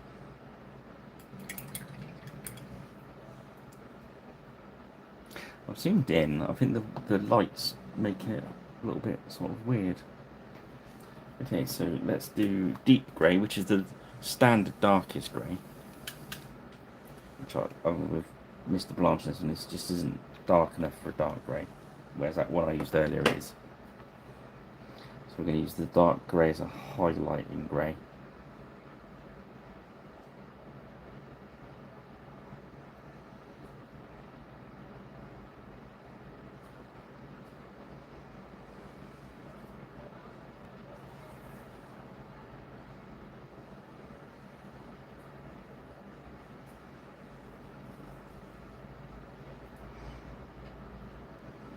Oh, sorry, I was a bit.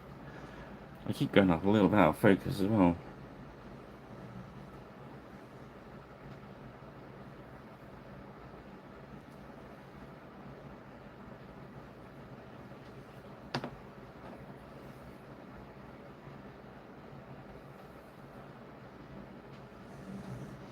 Yeah, I just couldn't focus on paint earlier, so that's why I did the summer sizzler sale.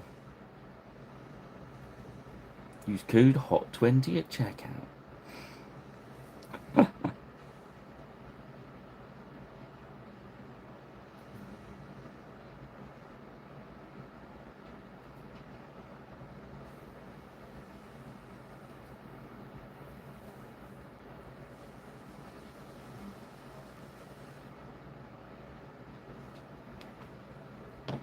just using this grey, nice and thin.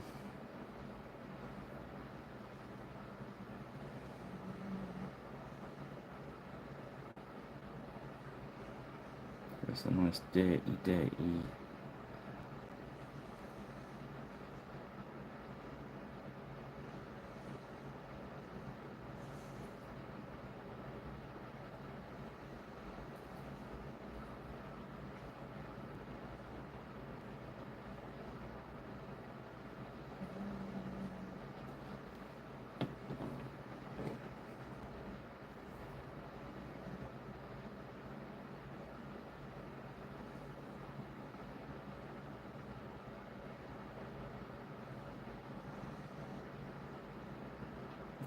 A little bit of highlight in there.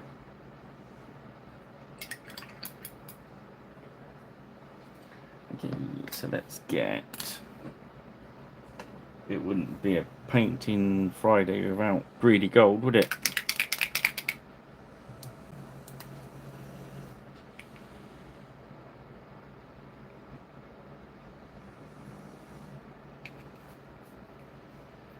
Use your cruddy brushes if you can. Let's see.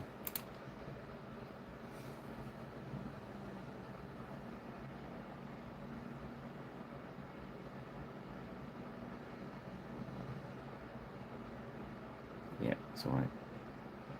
Use the old trick, just have a little bit too much paint on your brush and just don't press down too hard. Just let the brush paint just contact with the mini layer, boop, let it bop off.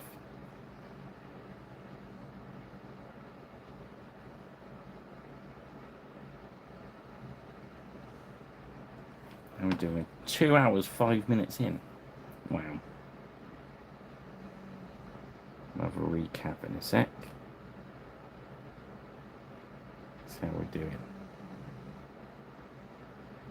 I think that first one is down to just eyeballs now. Not worrying too much about the dag. I had to focus on the others first.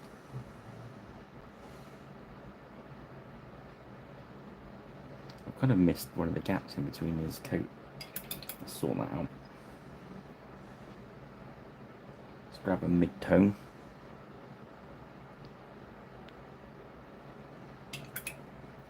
Grab a little bit of medium. Just water that in a bit and just blend it a little bit. There we go.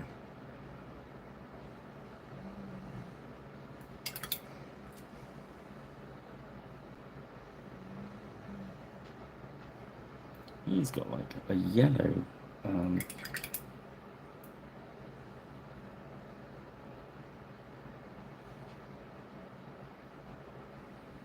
use that interesting browny yellow as a base colour for his bottom of his waistcoat.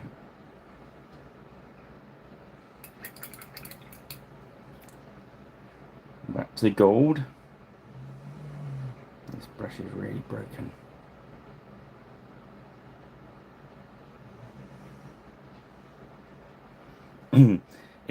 It's not a problem having a broken brush as long as you know it's broken and you know how it's broken. So the point has just totally disappeared on there. You see, it's just like a flat.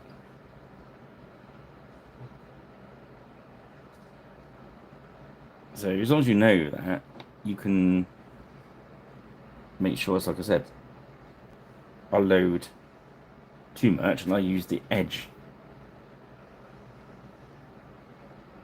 just to, rather than wreck the point on that brush.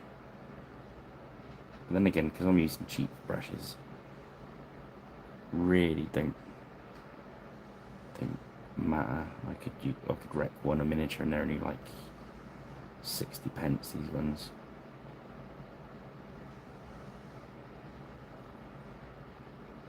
Not painted his cane any particular colour yet. Let's deal with that. Let's get, yeah, let's use that nice blanchy brown on it.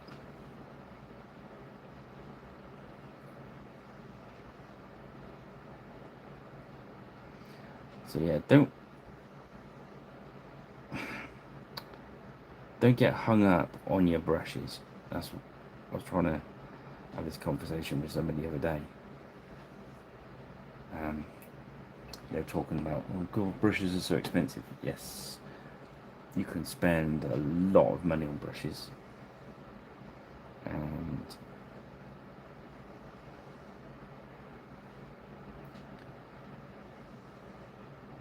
they help. Decent brushes help, in fairness. I don't say they don't, but not as much as practicing.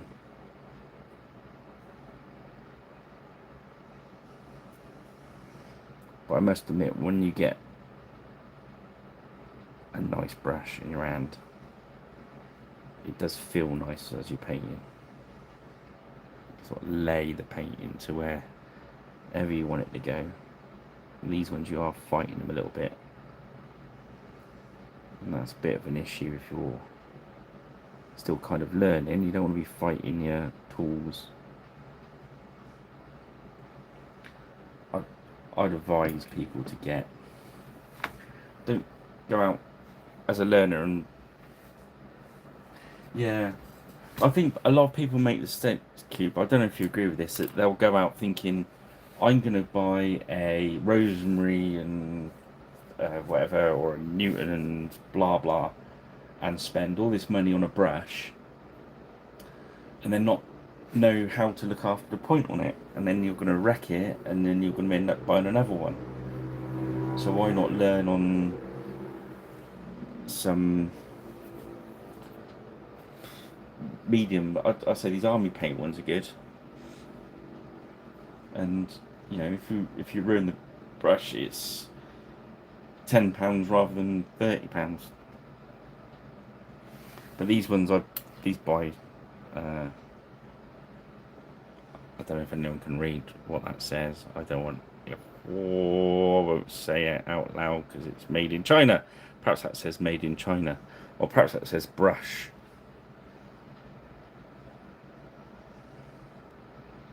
Perhaps it says, that was like a P. Perhaps it says PE Oh no, stop there. I buy, look,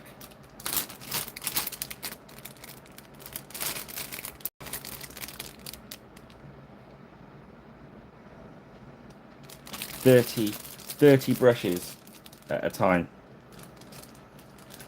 but I have a constant flow of them going through.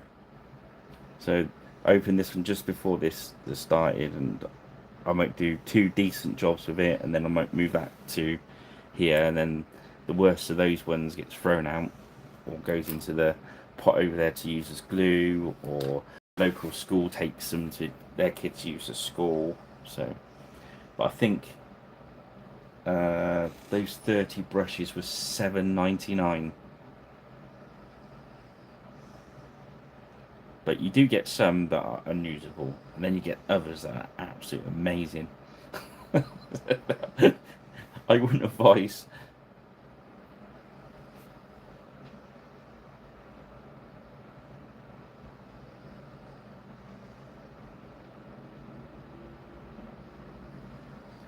Yeah, I know what you mean, Cubes. I say I've got dearer brushes. I did like a Newton uh, number 7, Newton Windsor. Uh, I like the army painted brushes, but I'm not keen on the fit. I prefer the thin brushes to that shape. Um, as we've had with Karen on here, and it's literally, as you just said, it's personal chase.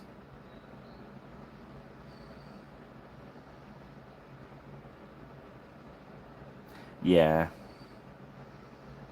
these ones, in fairness, because they're so cheap, I ruin them with putting washes into them and metallics, but I know I'm going to do it. So, you know, and once these artificial ones, once they curl, they're curled. It's not like sable or stuff. Klinsky. I like the Klinsky Army Painter Masterclass ones. I've had one that's lasted years, but this one didn't last so long. This one, look, all the paint's worn off, but look, still got a point. And that was about 5 years old. It really is luck of the draw. And that one.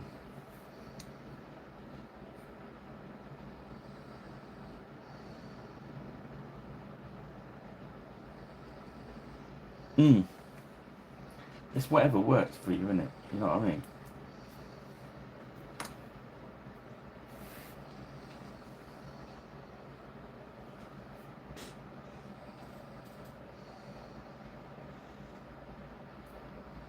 I can't even say really if I'm doing a particularly tough.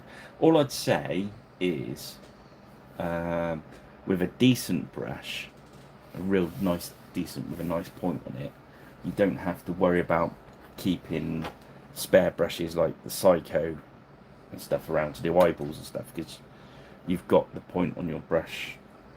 When I was using the Windsor Newtons, I didn't need this brush because I could just use the point off there.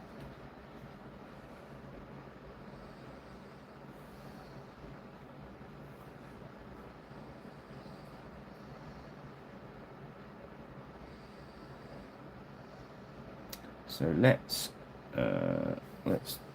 jazz his jacket up a bit. So I've got to do that. I did the base blue, but we can have the highlight that there's over 2 blues.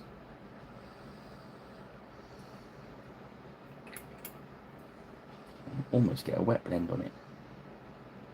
Okay.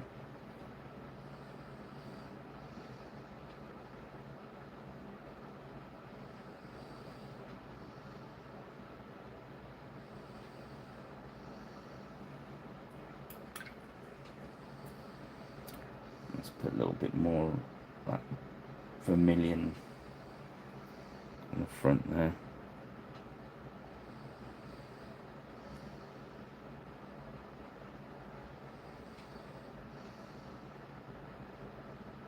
There we go.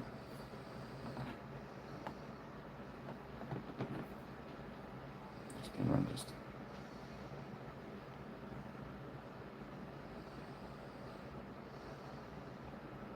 making things go a bit zingy.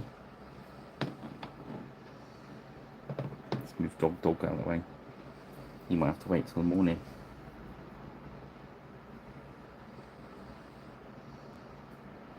So now I've really watered that vermilion down, just so I can strengthen some of these. Got a bit of a blob on that brush there. It's alright. That can stand it. So I'm just hitting the highlighted areas anyway.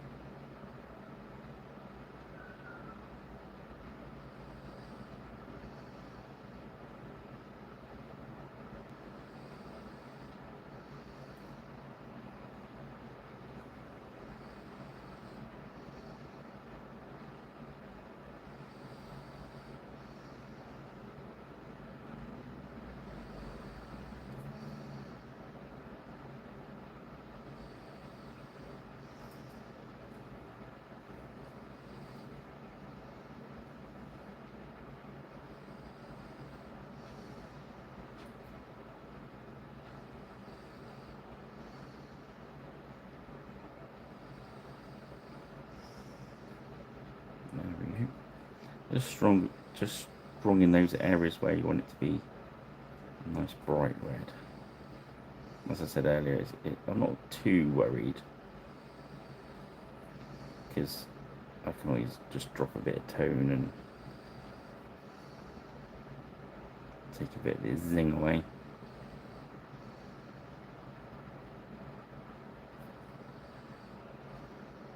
And I could put a little orangey red in there just to zing it up, but I don't think they need it.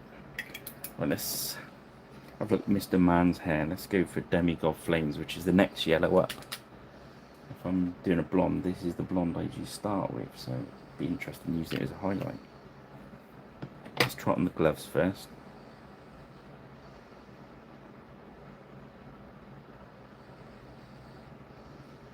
So I'm do a hand, we're doing the knuckles. Oh yeah, that's blending in there, sexy, that is. Sexy blends.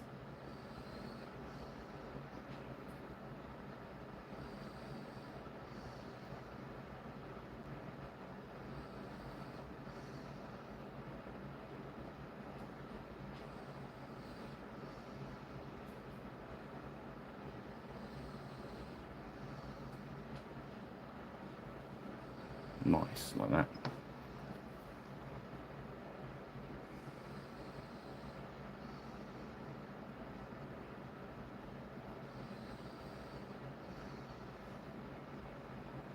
Take most of the paint out.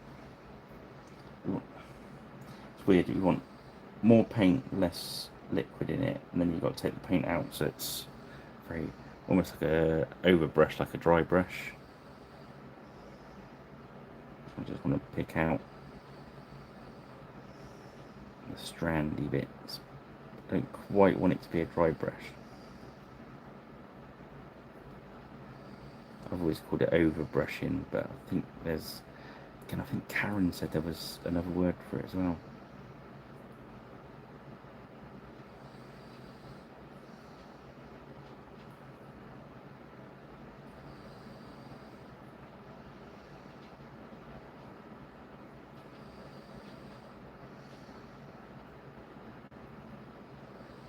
A bit more on top, so the light's going to be a bit brighter.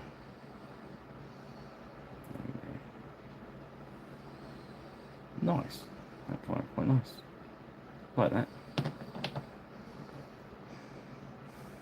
He's got no yellow on him, so let's get those eyeballs in. We mentioned them a moment ago, so let's chuck that brush down. Find our cycle. Yeah, because it doesn't matter what size brush you have. If you've got a decent point on it, you've got a decent brush. So, but if you haven't, if I've got all rubbish brushes, I have to use something like the Psycho. Kind of makes sense, really.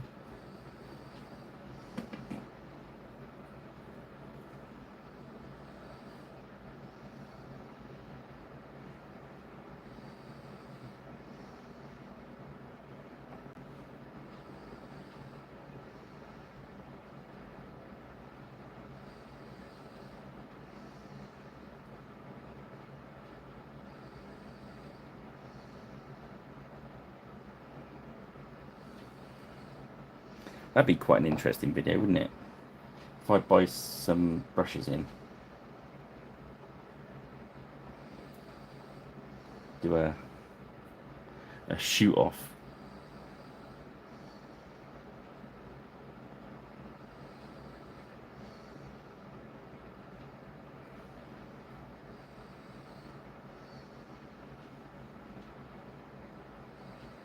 Paint miniature with paint the same miniatures. Give it a army paint brush, a expensive brush, and a 70p brush.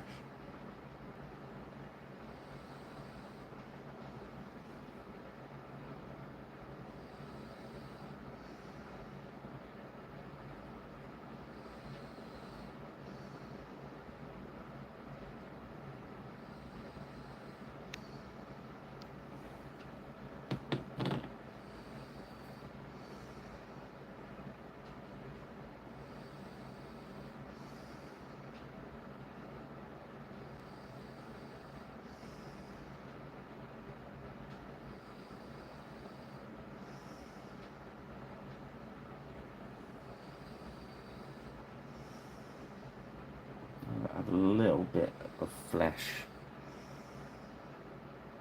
just to shrink that eye down a bit, so I don't.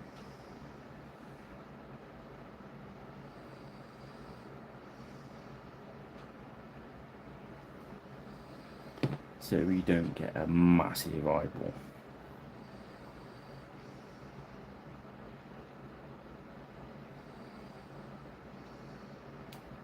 Black loaded up.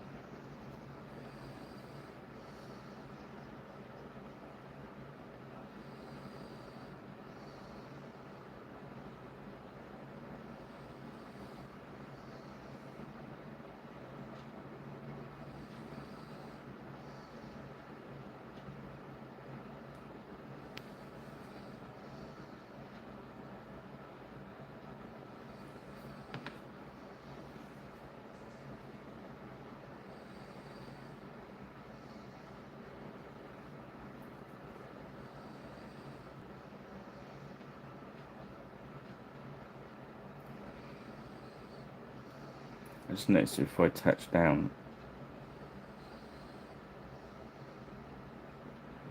there seemed to be a build-up of medium or something in the brush then.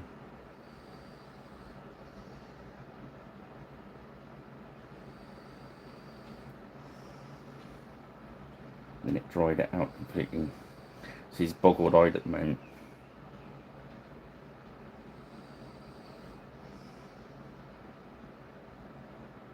There we go. Just let him dry for a sec. I just washed his eyeball off.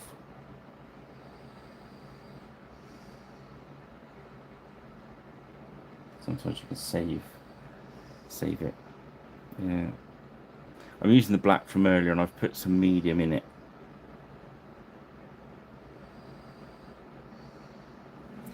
And let some more black out.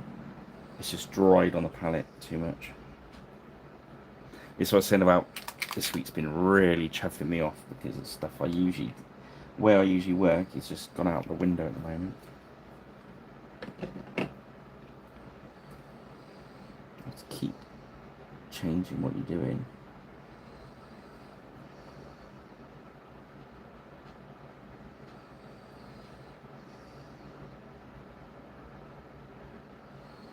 The way you get set up for eyeballs as well, and it's like I've always got to rush them because the tiny little bit of paint I use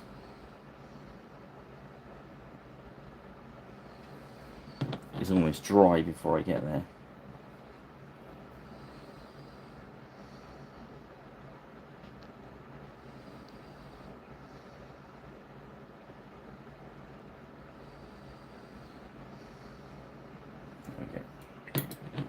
Phew! Let's dry in the brush, make sure we get it all out. This is the brush that gets looked after. I say this was bought before the channel was going to see how much it's worn down. And all the, I had to glue it back together the other day. So if you keep your brushes good.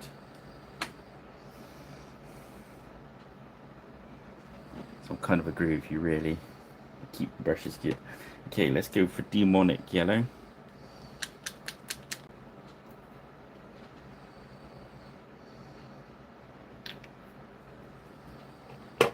These faces are brilliant, aren't they? Cubes.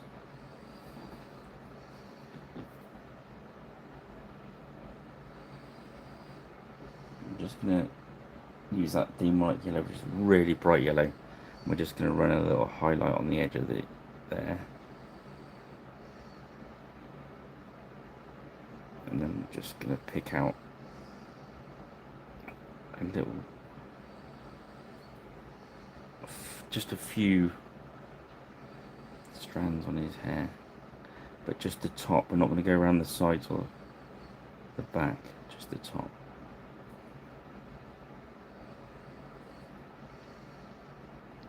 There we go.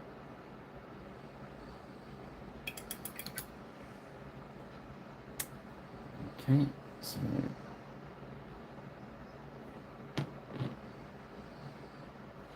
now we didn't do the highlights on his gloves. The yellow's still alright, it's cool. So this was using the base yellow on there, the Demigod Flames, which are very browny, orangey. I'm just hitting the knuckles.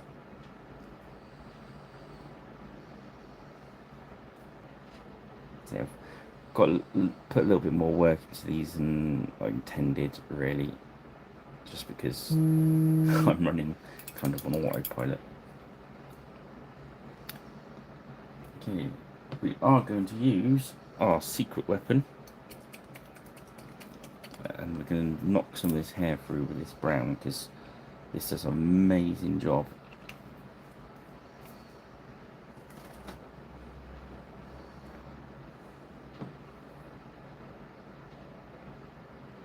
Just a little bit of medium with a brush to make sure it all runs nicely.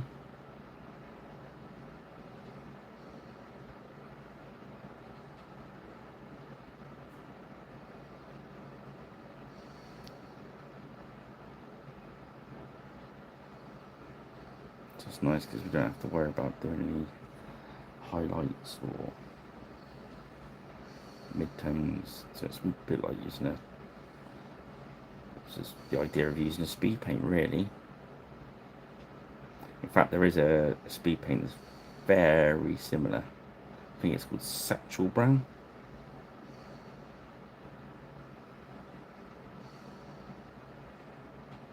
This is easily the best paint that, and it's a bold claim, it's the best paint that Vallejo make.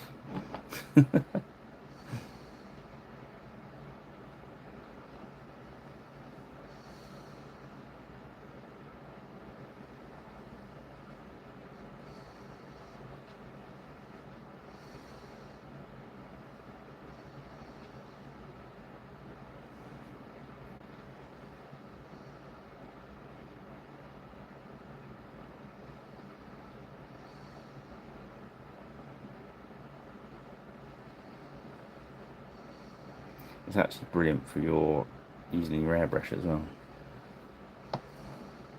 which is very cool.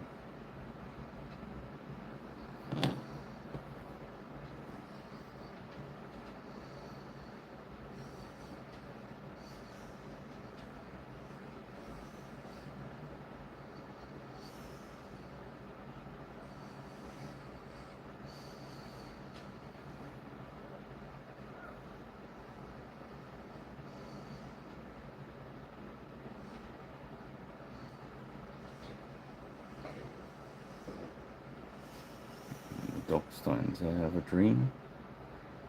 I have a dream. You can actually use this as a shader as well, just like a wash.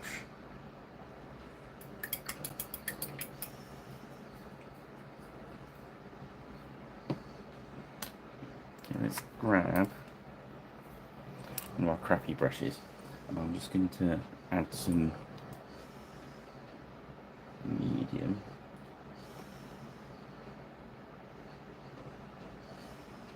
Into our grey. I've gone for the deep grey that's on my palette. And I'm just going to paint these in. I usually use brown, but I want to use these on my streets of London.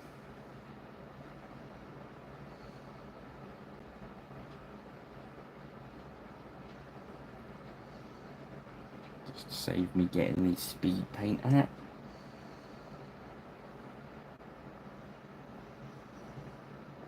Just keep the medium going into it.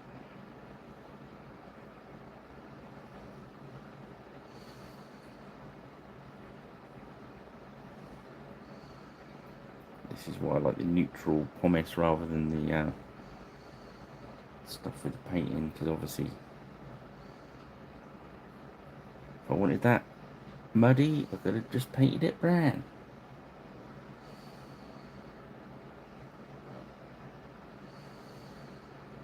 But no, I wanted it to look like gravel or pavement or whatever. Just so when bad boy Jack catches up with them, there's somewhere for the blood to go.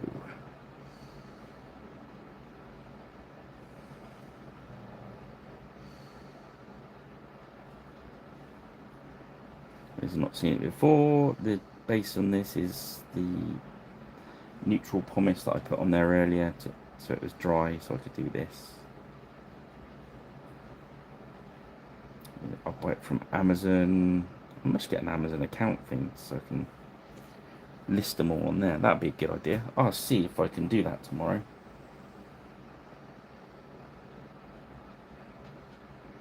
I think you set up a business account, can't you, with them, and then you can put suggestion things. That'd be kind of groovy, wouldn't it? I'd put the cheap, horrible brushes in there.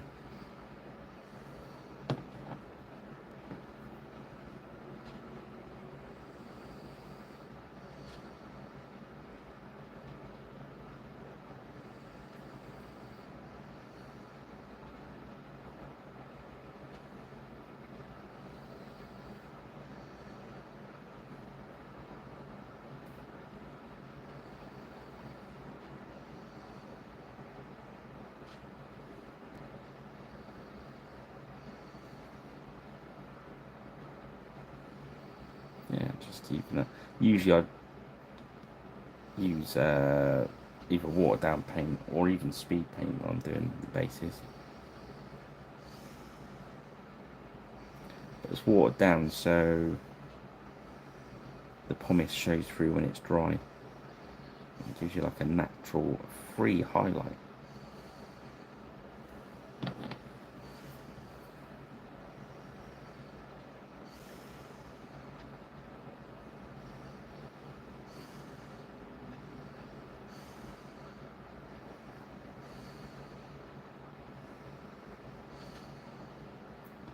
So yeah, I could rush Mr. Daggy Pants, but I think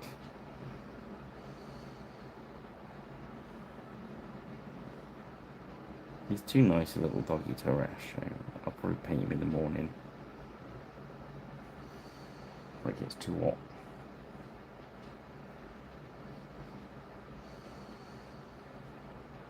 I'll paint his base right now, so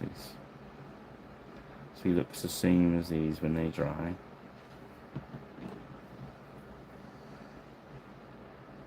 It's a nice little woofer. Woof.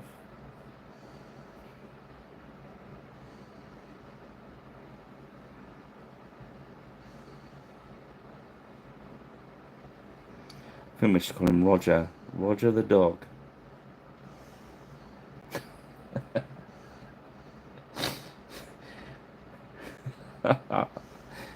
No comments from you, Mr. Kubler. Thank you very much. I know you just spat your drink out.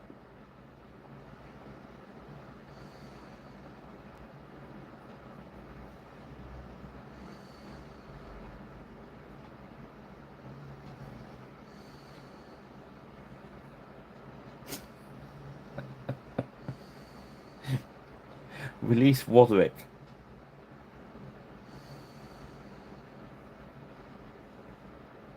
He had a wife, you know.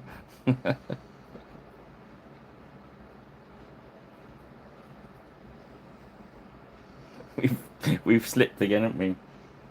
The heat's finally got to me.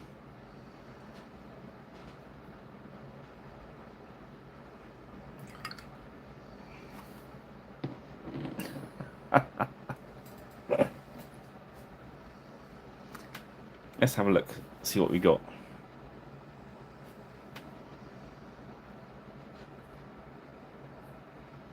I think these are fine for the streets of London.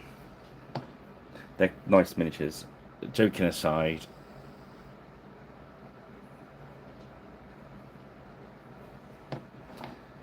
front rank again.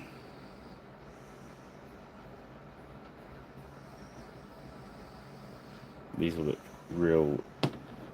Those blends will go real nice once the lacquer's on them. Oh, he's a bit up and down here. Might have changed his eyes. Yeah, we can fix that in the morning. And obviously I'm not painting the dog yet. So I'll paint the dog, fix his eyeballs in the morning. Let's paint one out now, sorry. I think what it was, this one, so quite tricky because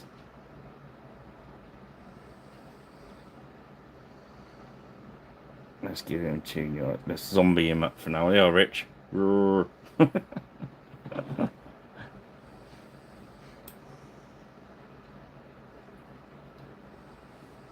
we got some more black out. Hang on a sec.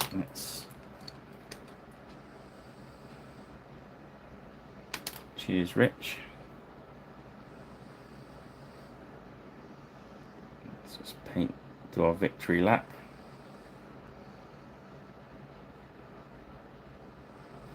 Yeah, they're from front ranks. You don't get these bases with them. These are just some Renendra ones. I was going to use 2Ps, but hey, I had some of these kicking around on the desk.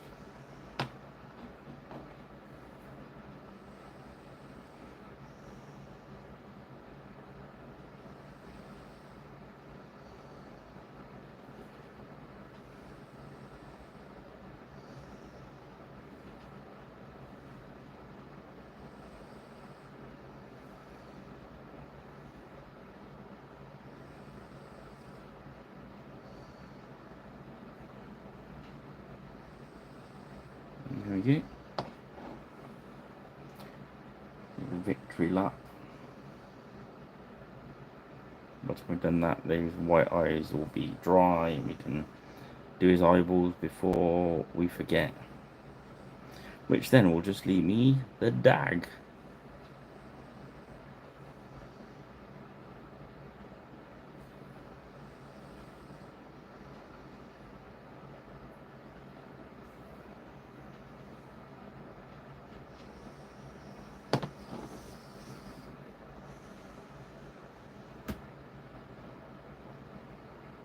Yeah, they are good bases. I do like using 2Ps on plastic minis though, you know what I mean? Just give that a bit more weight.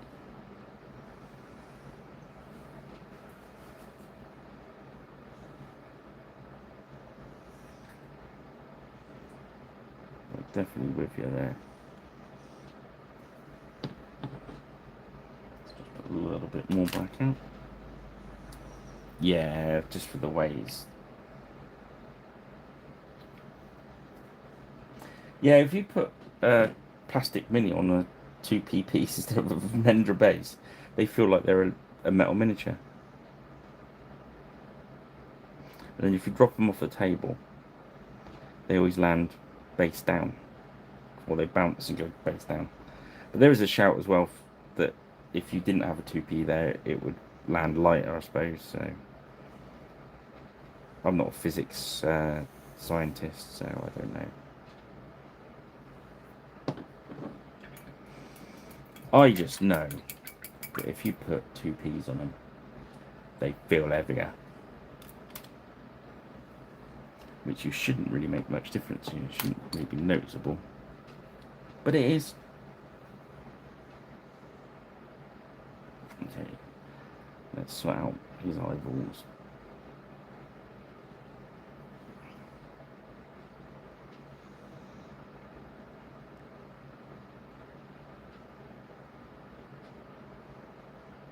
That's better.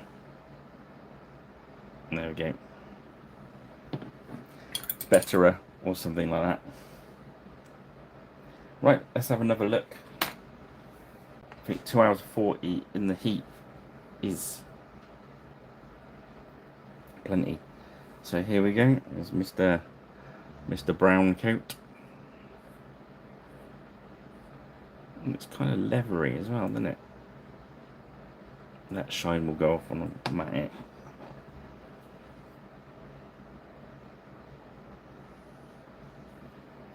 You could dry brush over that with blue if you wanted to, I suppose. Depends how. I like him. I think that's a great pose.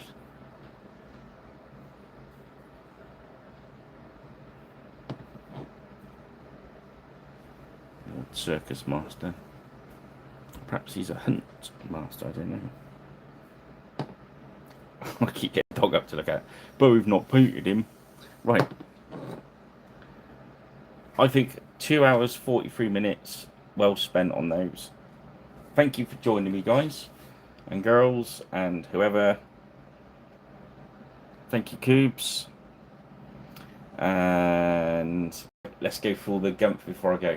So if you watch this and you're not subscribed, because I know lots of people watch my videos that aren't subscribed, so if you could subscribe, that would really help out a lot. Thank you very much. Don't forget to hit the notification bell when you do it as well, because YouTube like that. Thanks again for Gripping Beast for sponsoring us and sending us nice things to paint. That's good. Yeah, cheers, Rich. What else? So I've done that bit. Yeah, find us on Facebook, Twitter, and X, and whatever. Blue Sky. What else? Oh yeah, don't forget our sale on piraterichpaints.square.site. Spend £50. Hit it with code HOT20 for 20% off. That goes till Tuesday, I think it's set up for. Might extend it a bit, might not. See how it goes. Alright guys, well thank you very much. I'm dry. The dog will probably want to go out because it's cooled down a bit. And remember, yeah, stay safe guys. I think it's only tomorrow it's going to get really hot down here, and then I think we get rain Sunday. So yeah, whatever you're doing, have fun and be safe. Cheers and guys, good night.